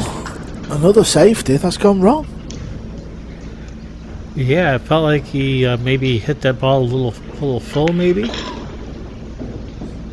So that ball has come out. He might be able to cut this ball in.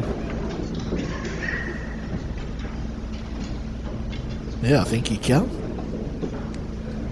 Don't know how he's going to control the cue ball though, but he can definitely cut it in. Sometimes I think you just got to get down and pop the ball. And just reevaluate. Yeah, see where the cue ball goes and then reevaluate.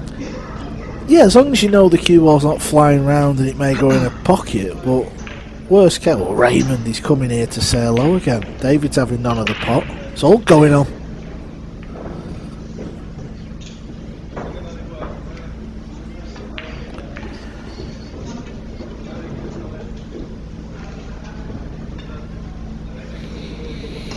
Yeah, I can't really blame David. You know, he's struggling, and when you're struggling, you don't really want to take a flyer on a thin cut and just gamble on where the cue ball's going to land. It's something you're not going to feel comfortable doing when you're already struggling. You know, I always have the same view as that, but Jeremy Jones tells me off in the comms box. So Yeah. I've stopped saying it, because he keeps telling me off. He says you should still play the right shot and get back in stroke, which I understand, it's a fair point.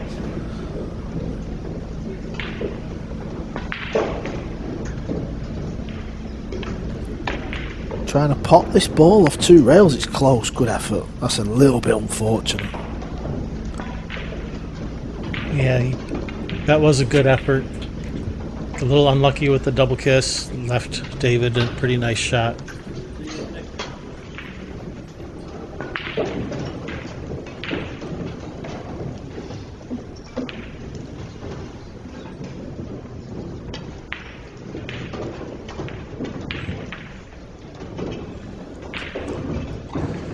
If he can reach it.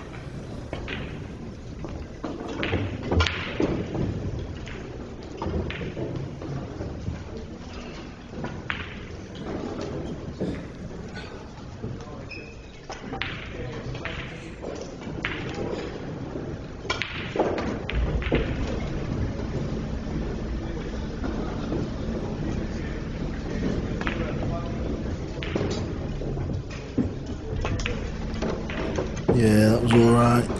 Could just get round the back of the six and did a little bit straight on the five.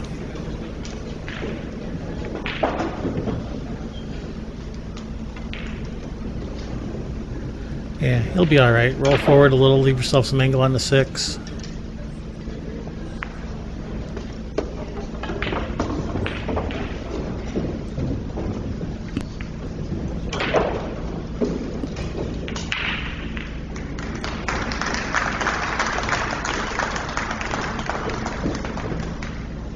So it looks like they swapped the rounds. So the A side was going to be at 130 and the B side was going to be at 345. And it looks like they swapped them. And wow, look at this. David has come up very short on this 7. Yeah, I think it's the rails, Kevin. You know, we've alluded to this the full match. He's just struggling with the bounce off the rail.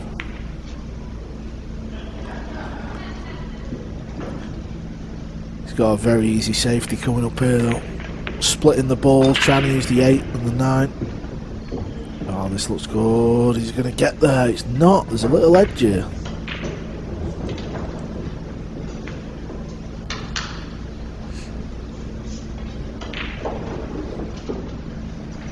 On the plus side, he has left distance.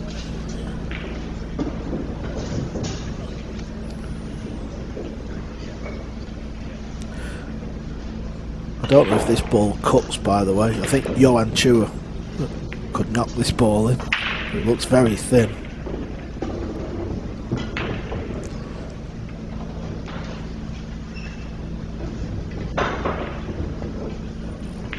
He's playing safe. This looks good.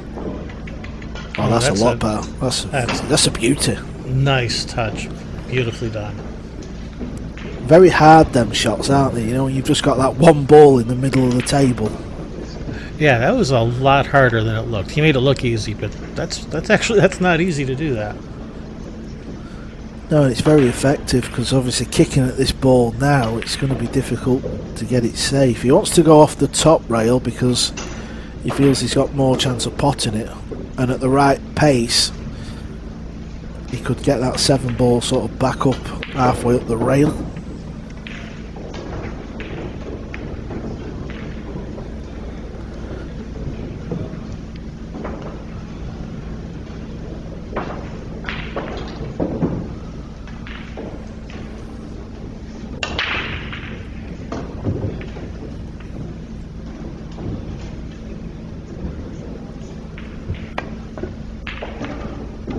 Oh wow, watch out, scratch. He'll take that, you know. Yeah, this could have ended up a lot worse. He's not left it easy for Jeremy. This ball does cut in. Got a lot of distance. 7 looks like it's frozen to the rail. Not easy.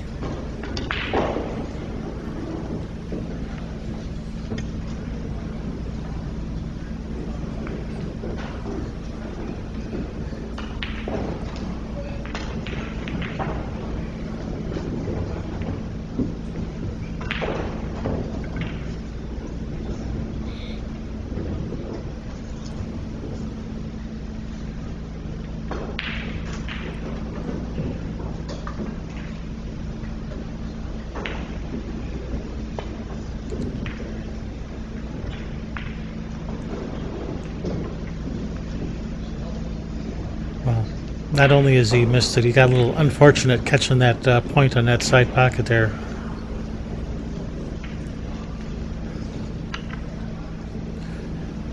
I mean, he hasn't left a shot for David, but at least David is a lot closer to the 7 ball than he otherwise would have been.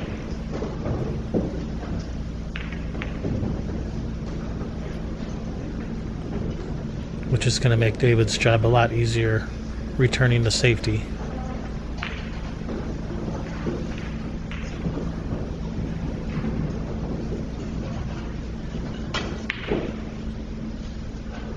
Yeah, splitting the balls again, just trying to use the 9, it's not easy. Can he kick him behind it and try and send the brown 7 towards right middle and get it on the top rail somehow? Yeah, he's got some options here. Split the balls like you say. Bank the 7 ball straight up the middle, thin off the right edge of the 7 as we see it. He's got options. Or kick it up table. Did he get him?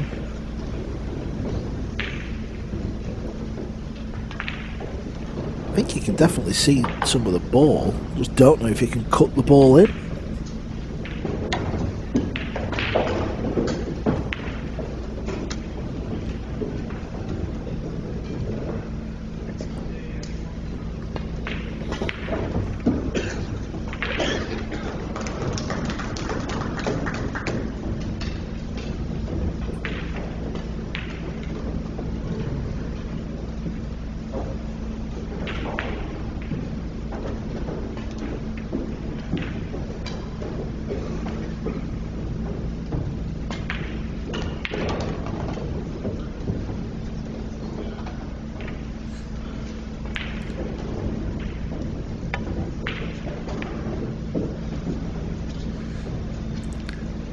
You gotta have really good eyesight to try that shot.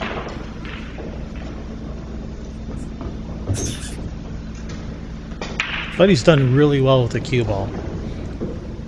If this cue ball wasn't on the rail, this 7 would be practically a hanger. Cue ball on the rail does up the difficulty of this shot.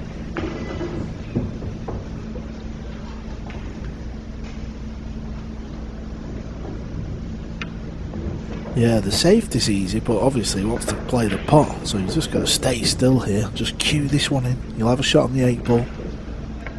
Can't play it too hard though. Oh, that was nice. Nice. Center of the pocket. Good shot on the 8. Straight in, no angle, which is par for the course. That's how he's been this whole match.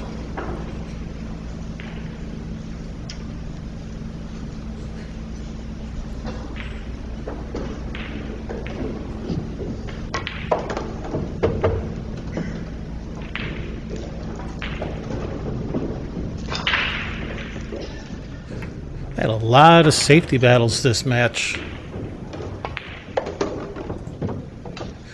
David comes out on top of that one, 8-3. Inching just a little bit closer to that finish line. It's within sight.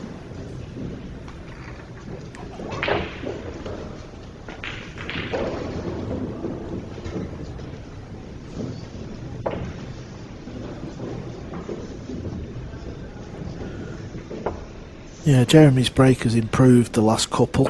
He's made the one ball since he's moved the cue ball more central.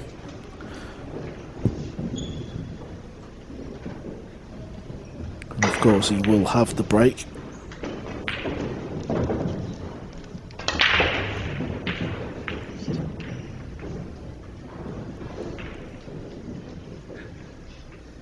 Speaking of break, players are on break. Do we want to go over some results, or should we take a break too? Yeah, I'm actually just trying to find the Earl Strickland match. I think he's lost.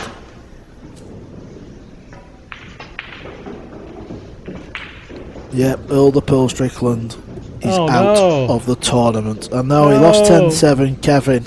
Terrible news. Well, at least we got one match with Earl on our channel last night.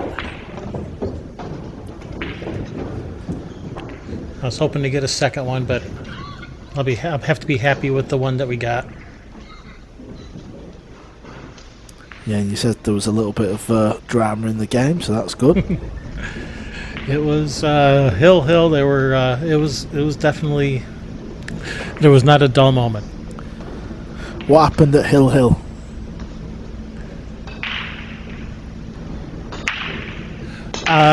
It was. Earl was actually running out the rack. I think he got bad on the 7. Missed it. His opponent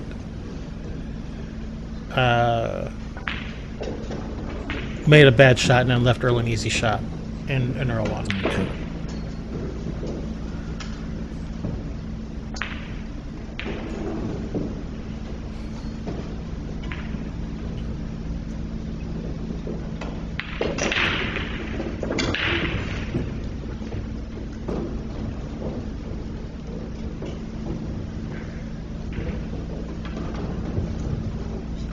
Well, David's back very quick.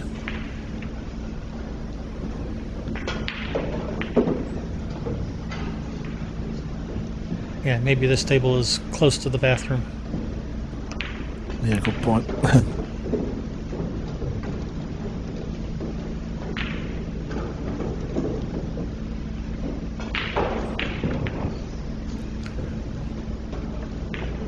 So yeah, next round was the 130 round was supposed to be at A side, and then they had the B side scheduled for 345, and they swapped them. So now we have the B side at 130 and A side at 345. I know again.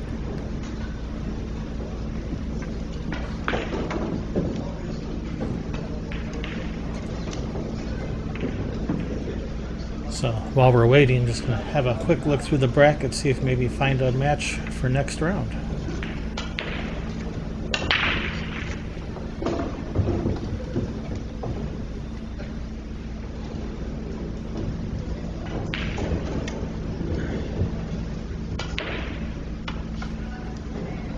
Well, there's a lot of good possibilities to choose from. And we're getting deeper in the tournament. There's going to be a lot of good matches. So, all right, Jeremy back at the table with his break. See if he can put that one in the side. 8-3. Race to 10. Loser go home. The winner is still in. Nineball's close. Look at this for a break. He's going to get a shot on the red 3.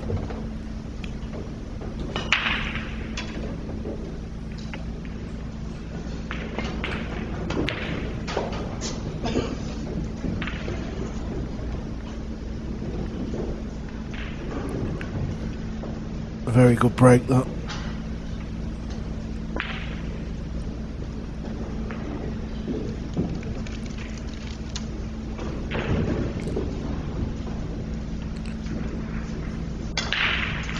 And no, I will not.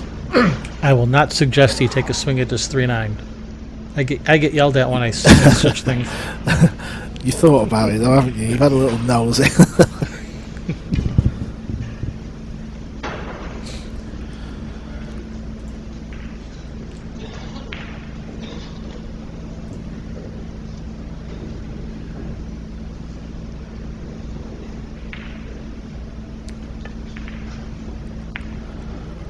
Oh, delicate safety. Yeah, I don't think he got him.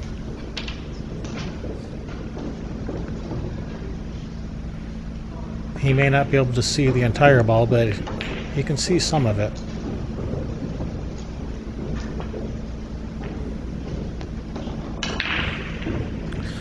Yeah, and he has left an edge, and how many times have we said it in this match? Jeremy Sossei just not playing the safety side of Nineball clever at all.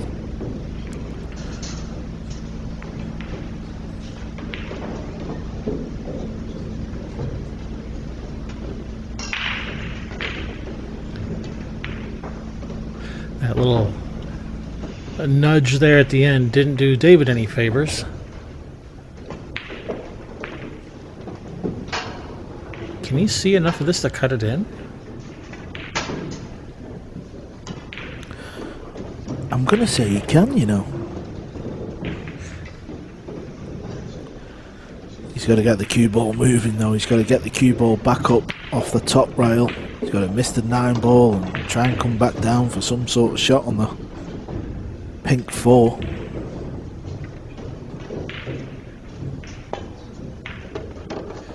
Nice shot. Where's this cue ball going to end up?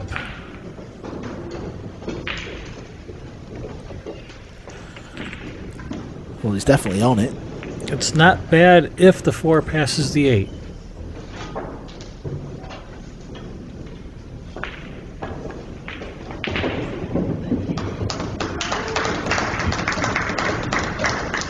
But that's a big if.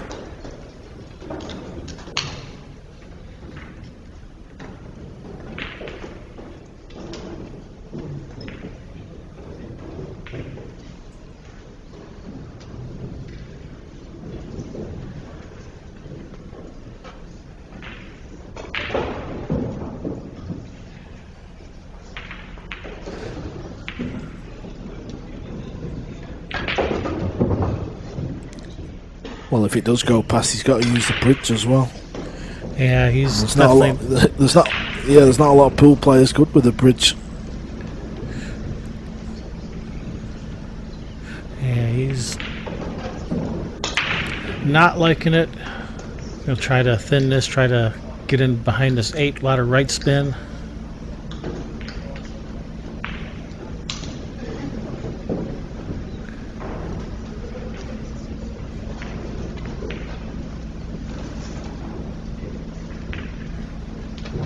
Alright, that'll do. At last, he got the hook.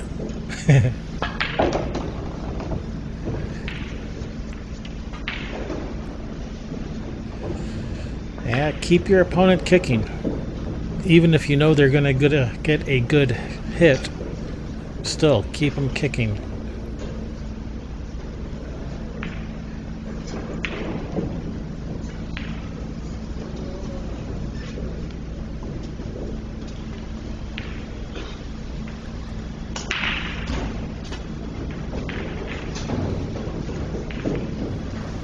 Could pot this ball in the corner. He was trying. Surely he's going to leave a shot. Oh, I think he's got away with one here. Big time. Yeah, he might end up in the same spot again. Maybe not. Yeah, I think he's got to go for the combo here. I know it's not dead set, and I know the 6 balls kind of impeding his cue action to a degree, but the combo sets there pretty good, to be fair.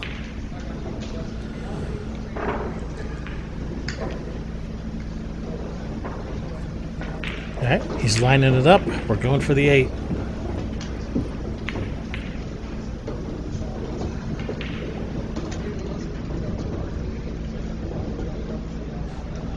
This one's going to be hard to control, a 4-ball and a cue ball, and get a shot afterwards. This is very touchy to get a shot.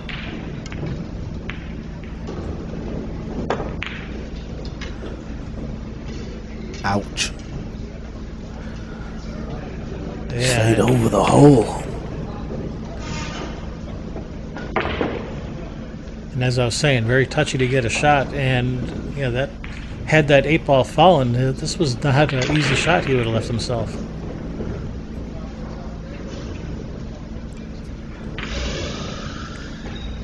But he's left it for David to deal with.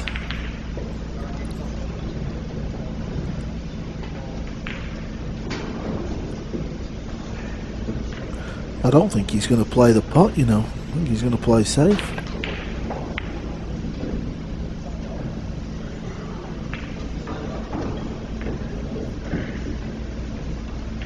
I think he's got him. Kind of looked like if he'd have potted the ball in that top left, the cue ball would have gone in the top right, so you can't really fault him that. Yeah, that scratch looked like it was looming large over there.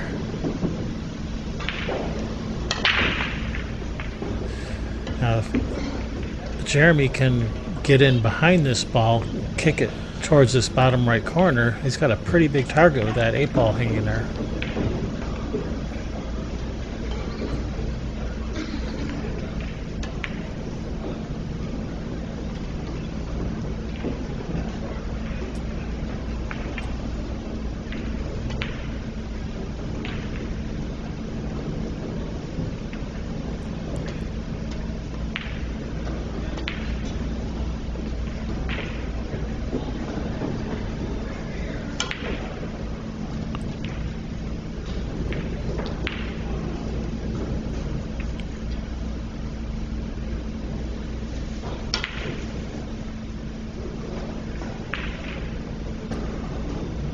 We were talking about this yesterday, that some players actually would benefit from a shot clock. Some players, if you force them to shoot within 30 seconds, they actually play better. Are we saying Jeremy would be one of those, or David? Maybe both. Sometimes it feels like maybe if they think about a shot too long, maybe they, the saying, think long, think wrong, but I'm not saying that they come up with bad decisions, but usually your first thought is usually a pretty good one. And the more time you spend second guessing yourself.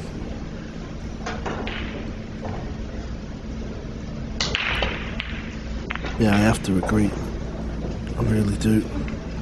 In the end, it all just looked like it was a bit of a whack as well.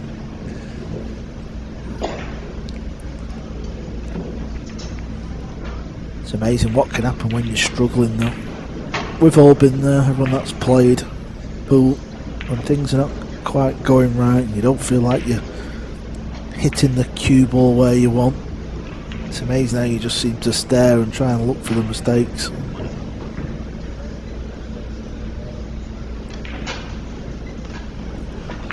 Yeah, and you kind of get yourself out of stroke.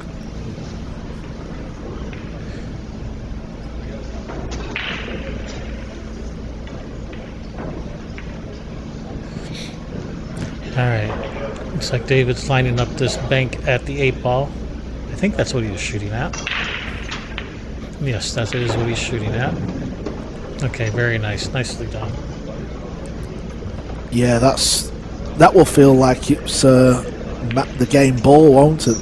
You'll have thought, if I make this bank shot here and the 4 stays over the hole, I should win the rack. Just one good shot to get right here. Yeah, definitely. So yeah, he's nice. In line, that ball was definitely the game winner. Everything else is pretty easy from here. And he knew that. He knows, if I just make this ball, this should win me the game.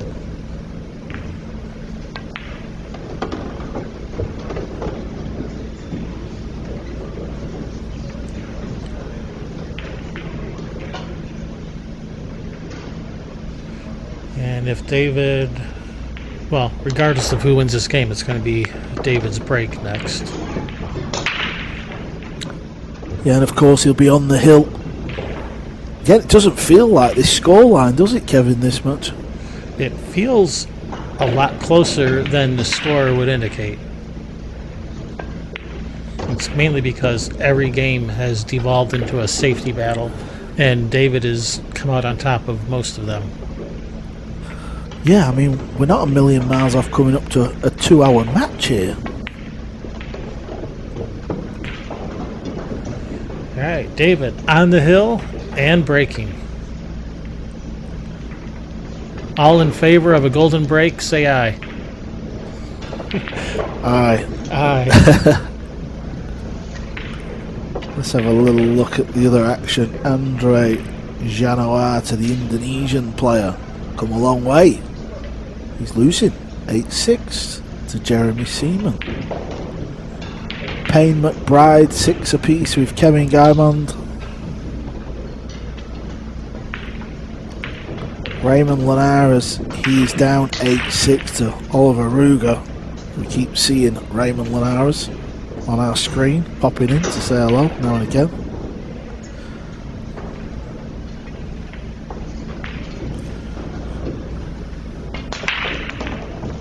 Alright, one in the side. Is he going to have a shot on this too? Close. I think he's got a shot.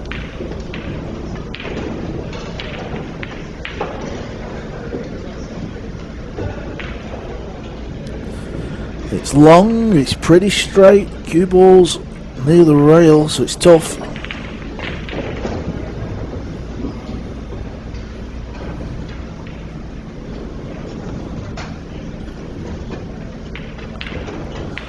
Here's another look. The Alcaide break. It was a good one. That's what the players are trying to do. They're trying to get rid of the yellow one ball in the side pocket.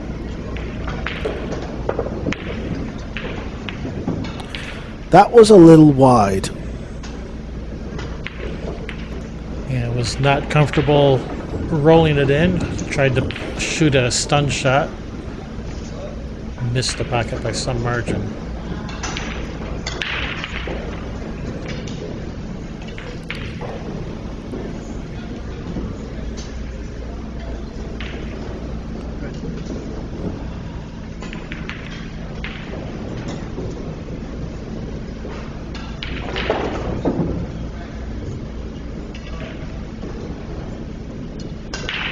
Are we going to have the makings of another safety battle? Yeah, it doesn't look like he can cut this ball in the side. It looks too far past it. And I don't think it goes to the corner. He might not even be able to see enough of it. The 3 might have him blocked.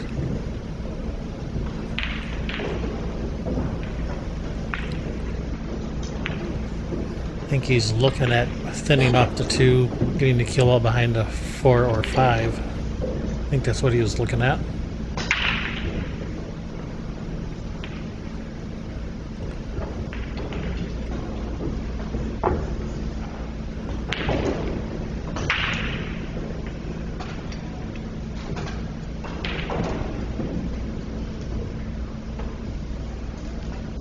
Actually, it looks like he's shooting.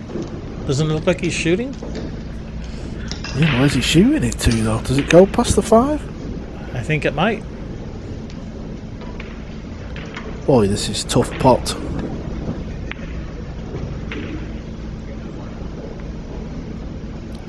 Well, it definitely went, otherwise he wouldn't have played it that way.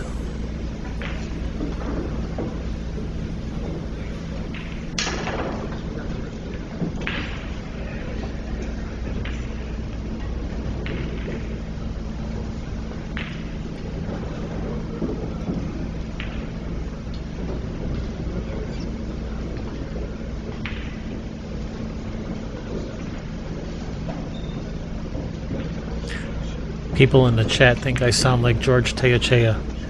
I personally don't see it. Or hear it. Well, we've got to believe the people in the chat, I'm afraid. This cue ball needs to go some.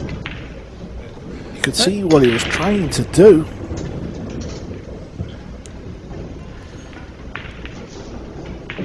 I don't believe anything that people in our chat say. You're a brave man.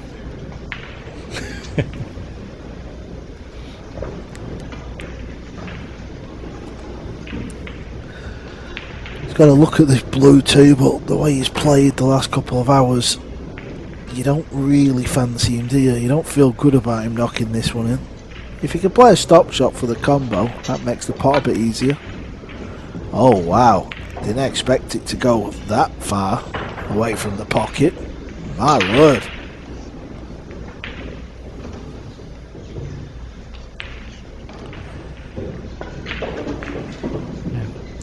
Possibly fatigue starting to set in after this long match. Lots of safety battles kind of wearing on you.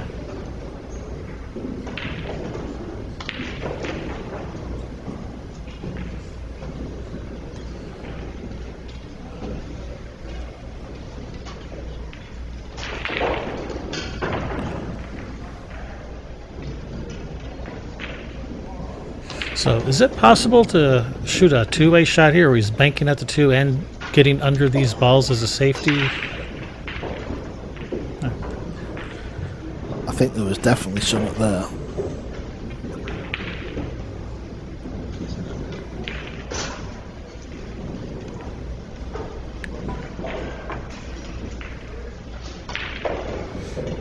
Alright, Jeremy jacked up over this 6-ball, 2-ball, frozen to the rail, 7+ feet away. This is a tough spot to be in. Nothing to hide behind. Everything's at this end of the table. How do you play safe off of this ball?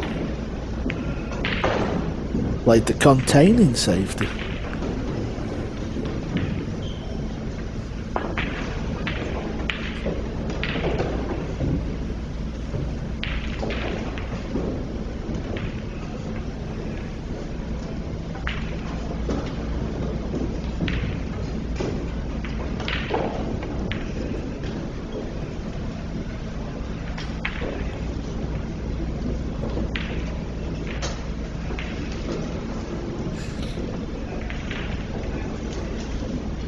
And we see a lot of these, been seeing this a lot, safeties where they either just barely hook them or they let them see an edge where they can, you know, kick behind it or even thin it.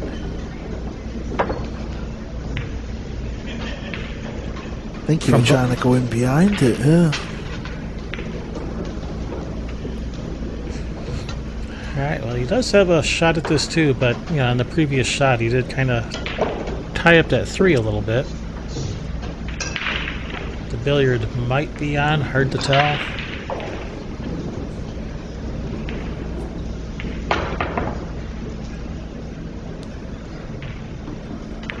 I think the billiard is on if he can get near the 9-ball.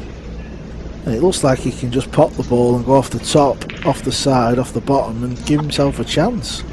It looks to be the obvious shot, but again, like so many times in this match, just seems to be taking forever to make his mind up.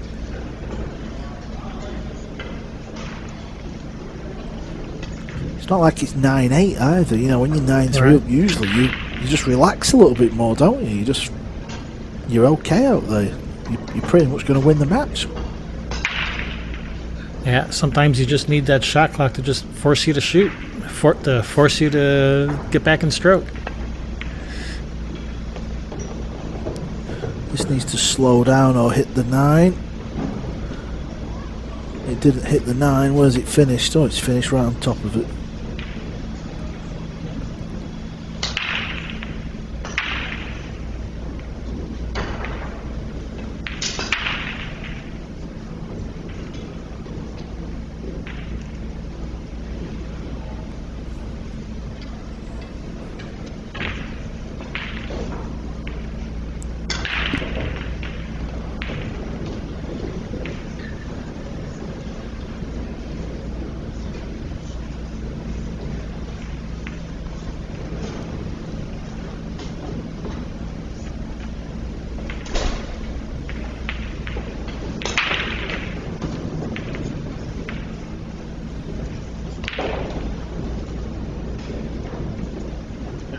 Yeah.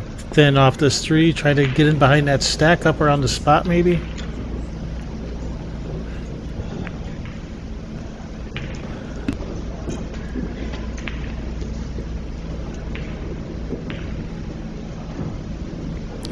Yeah, he's got the hook, but you definitely feel like it's in favour of Jeremy at the minute, because he's a big favourite to kick this ball and get safe.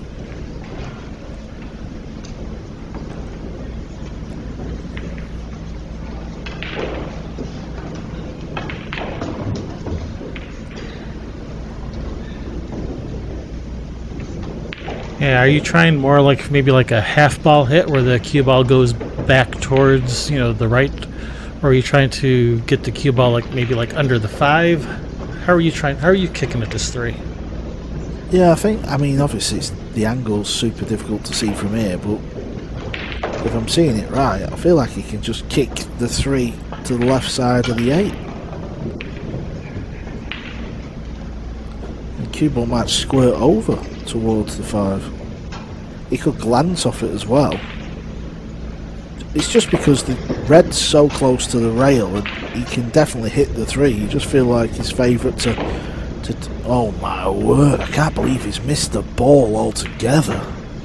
Yeah, he was trying to just thin it and send the cue ball up table.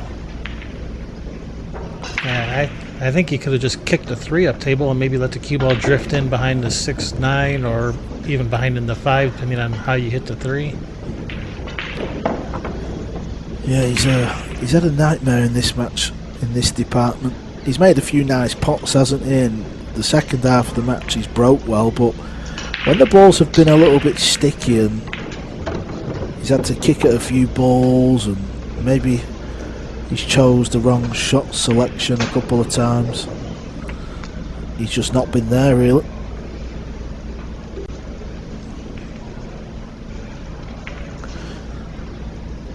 Alright, 5 to the 6 is key. If he can get good on this 6, then it should be all over. Normally, I would say, sure thing, no problem. I know where you're going with this. The way this match has been going, who knows? Anything can happen.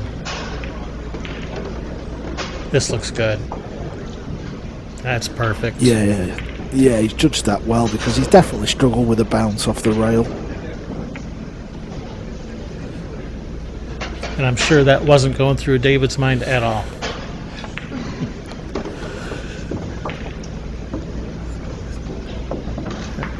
Okay, Jeremy just said that's good. All right, David Alcaide advancing in the tournament. Jeremy Sossei has been eliminated. This is a B-side round.